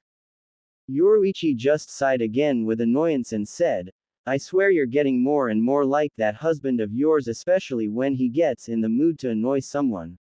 Whatever happened to that stiff-ass young girl who always followed orders and didn't question why and hardly ever lightened up? I believe she left after a few years of being your apprentice since a bit of you had to rub off me as well as when I got married, answered Soifin with a small smile, after which the two women then started to laugh a bit but soon after stopped and got serious. So the War Council has finally been called again, do you know why? Asked Soifin, to which Yoruichi nodded and said, Yes I do, but I believe that it best to wait till he and all the others arrive since he can give you the full detail of what happening and what he plans to do. Soifin just nodded, understanding that she would find out what was happening soon enough. The two women were soon joined by Hayabusa Ryu, head of the Storm Anbu division of Kumo, as well head of the Hayabusa clan. Although the Hayabusa clan held no blood limit, they were the best assassins and fighters in all of Kumo, which Yoruichi knew well since most of her best men and women were from that clan. The Hayabusa clan ninjas also made up a large fraction of the Storm division as well. This was because at a very young age all children in the Hayabusa clan were trained to be shinobis, where they went through harsh training so that they would be as strong and skilled as they could be. The clan was also extremely loyal to the Raikage due to that fact that during the Civil War the Hayabusa clan sided with the rebels, in which at a late point in the war the Godime Raikage found the secret base of Hayabusa clan where their families stayed. He then tricked most of the clan's shinobi to leave it, in which he sent a large force of his ninjas to attack the base and destroy it, and captured as many of the women and children as possible so to hold them as hostages, so to force the Hayabusa clan to fight for him and control them. Fortunately the Raikage had been near the base and was able to drive back the Godime forces, and when the Hayabusa clan shinobis returned and found out what happened, Hayabusa Joe, Ryu father and clan head of the Hayabusa clan before he was killed in battle near the end of the Civil War, swore a blood oath that he and his clan would serve and protect the Raikage and his future clan until they repaid the debt that they owed him for saving their families. Despite his age, Ryu had the demeanor of a man far older than himself and often spoke with great wisdom, which many people would stay silent to listen to. This was due to his prolific lineage and mantle of station as the head of a highly respected shinobi clan in Kumo as well as in other nations. His exploits from the Civil War and before it had given him an attitude far removed from most others, and he understood things in more abstract and philosophical terms. He had a tranquil nature, much akin to water, free-flowing most of the time, but unforgiving and crushing when roused, in which many people would often try and stay on his good side. Although not often, he would join many of shinobi commanders in a few social drinks of sake now and again. He was even married to the daughter of the head of the Mugen Tenshin ninja clan Kasumi, since both their clans had always good strong relations with one another. Ryu wore a tight black leather outfit with no sleeves, black leather boots, fingerless gloves on his hands, gauntlets on his arm, a cape on his back, and wore a mask to cover most of his face, as well as wear his own clan unique headband with the Kumo symbol on it. He also carried a sword on his back and kunais on his left leg. Altogether, Ryu was dressed like what most people expected a ninja to look like, which was not surprising since the Hayabusa clan took their title as a ninja clan very serious. When Ryu saw both women, he greeted them politely and then settled down in his seat on the table. Soon after, they were joined by Shiden, leader of the Mugen Tenshin clan, who were among Kumo top ninja clans. They were well known for their unique fighting styles, the Tenjin Mon and the Hajin Mon, which allowed them to gain incredible strength and power. Like Hayabusa clan, the Mugen Tenshin clan fought with the rebel factions due to their close ties with the Hayabusa clan, which only got stronger with the marriage between his daughter Kasumi and Ryu. Just after Shiden arrived, two other people arrived. They were Akechi Mitsuhide and Miyoshi Sayuri. Akechi Mitsuhide was the company chief of operations for all the shinobi forces, where he would help decided who would go on what missions and could only be overruled by the Raikage. Also, should the Raikage be unable to run or organize the shinobi forces, Mitsuhide would take full control of the shinobi forces. Mitsuhide was a very handsome man. Despite being in his early 30s, he still looked like a man in his mid-20s. He had a narrow but well-sculpted face and had long black raven-colored hair and clear blue eyes. Mitsuhide wore white shinobi pants with sliver knee pads and boots. He also wore a white shirt with silver samurai-like armor and had a white cloak and carried a long katana that he called Gilded Talon. Mitsuhide was also one of the first teachers to the Raikage back before he became Raikage. Mitsuhide was a former member of the Kiri no Shinobigatana Nanananshu, 7 Swordsmen of the Mist. Before he became a missing nin, Mitsuhide was credited with being one of the greatest prodigies of his time in Kiri, since at age 13 he became head of the Oinen division. When he was 15 he became a Jonin and a member of the Kiri no Shinobigatana Nanananshu. It was also said that he was a prodigy of the sword, in which he mastered at a very young age the fighting style of his clan, the Taka Kyukoka, the Swooping Hawk. He also earned the nickname of Shirotakai no Kiri, Mist White Death, since he wore a white cloak and armor. During his time as head of the Oinen division, virtually all of Kiri missing nin were eliminated within weeks of going rogue, but after he went rogue himself, the efficiency of Kiri Oinen division went down greatly, which caused for Kiri to have the highest amount of missing nin from its village than in any other shinobi nation. Mitsuhide also had a dujutsu called the Takagen Hawkeye, which gives the user the ability to see great distances, keep up with great speeds, see through genjutsu and see through objects, much like the Hyuga clan Byakugan and the Uchiha clan Sharingan, as well as allowing the user to hit an object with 99.99% accuracy no matter how small or how far the object was, which was why the Akechi clan were so famed in Kiri as assassins. Mitsuhide was also one of the few in his clan to activate the second level of the Takagen, which allowed the user to see even greater distance than before, but also allowed him to see a object or person weakest points, which if hit he could destroy a boulder with just hitting it weak point with a single strike, as well as disable or even kill a person with one strike, whether it be a hand strike or a sword strike, by seeing the weakest point of their body. Unfortunately, Mitsuhide was also the last of his clan, since during the early parts of the Bloodline Crusade in Kiri his clan was wiped out, in which he was forced into hiding until near the end of the crusade, where he avenged his clan by killing 300 Bloodline Hunters, which was nearly the entire Bloodline Hunter division, in a single night when they were at their main base in Kiri. After the attack, Mitsuhide was declared an S-rank missing ninja with an engaged with caution warning on him. Later on during the civil war in Kumo and Kaminari no Kuni, he won great fame and respect when he joined the rebel factions of Kaminari no Kuni and Kumo, as well as earned the nickname Kumo no Shirotaka, White Falcon of Cloud. The woman with Mitsuhide was his longtime childhood friend and partner Miyoshi Sayuri, who like Mitsuhide helped to train the Raikage back before he became the Raikage. Also like Mitsuhide, she was the company chief of operations for all the shinobi forces. She was also formerly of Kiri, where she was his genin partner back when they were younger. Both rose through the ranks and both became members of the Kiri no Shinobigatana Nanananshu. Like Mitsuhide, Sayuri was a highly gifted shinobi in which she mastered the sword art of dual-bladed sword fighting. She also had a bloodline called Shitakiri Katai, the mist body vapor, which allows her to turn her body into a mist-like vapor. When in this form she couldn't be harmed by any physical weapon, and it allows her to go through even the smallest of cracks and holes to infiltrate enemy bases, forts and castles. She could also enter a person body through their mouth and drain all the liquids from the person body, leaving the person noting more than a dry husk. This of course made the Miyoshi clan valuable infiltrators and assassins, and like the Akechi clan, her clan had been wiped out quickly by the Bloodline Hunters, in which later on she avenged her clan by killing the entire Kiri council who supported the Yodaime Mizukage slaughter of Bloodline users and had ordered her clan's massacre. After slaughtering the Kiri council, Sayuri was made an A-rank missing ninja and like Mitsuhide had engaged with caution warning on her.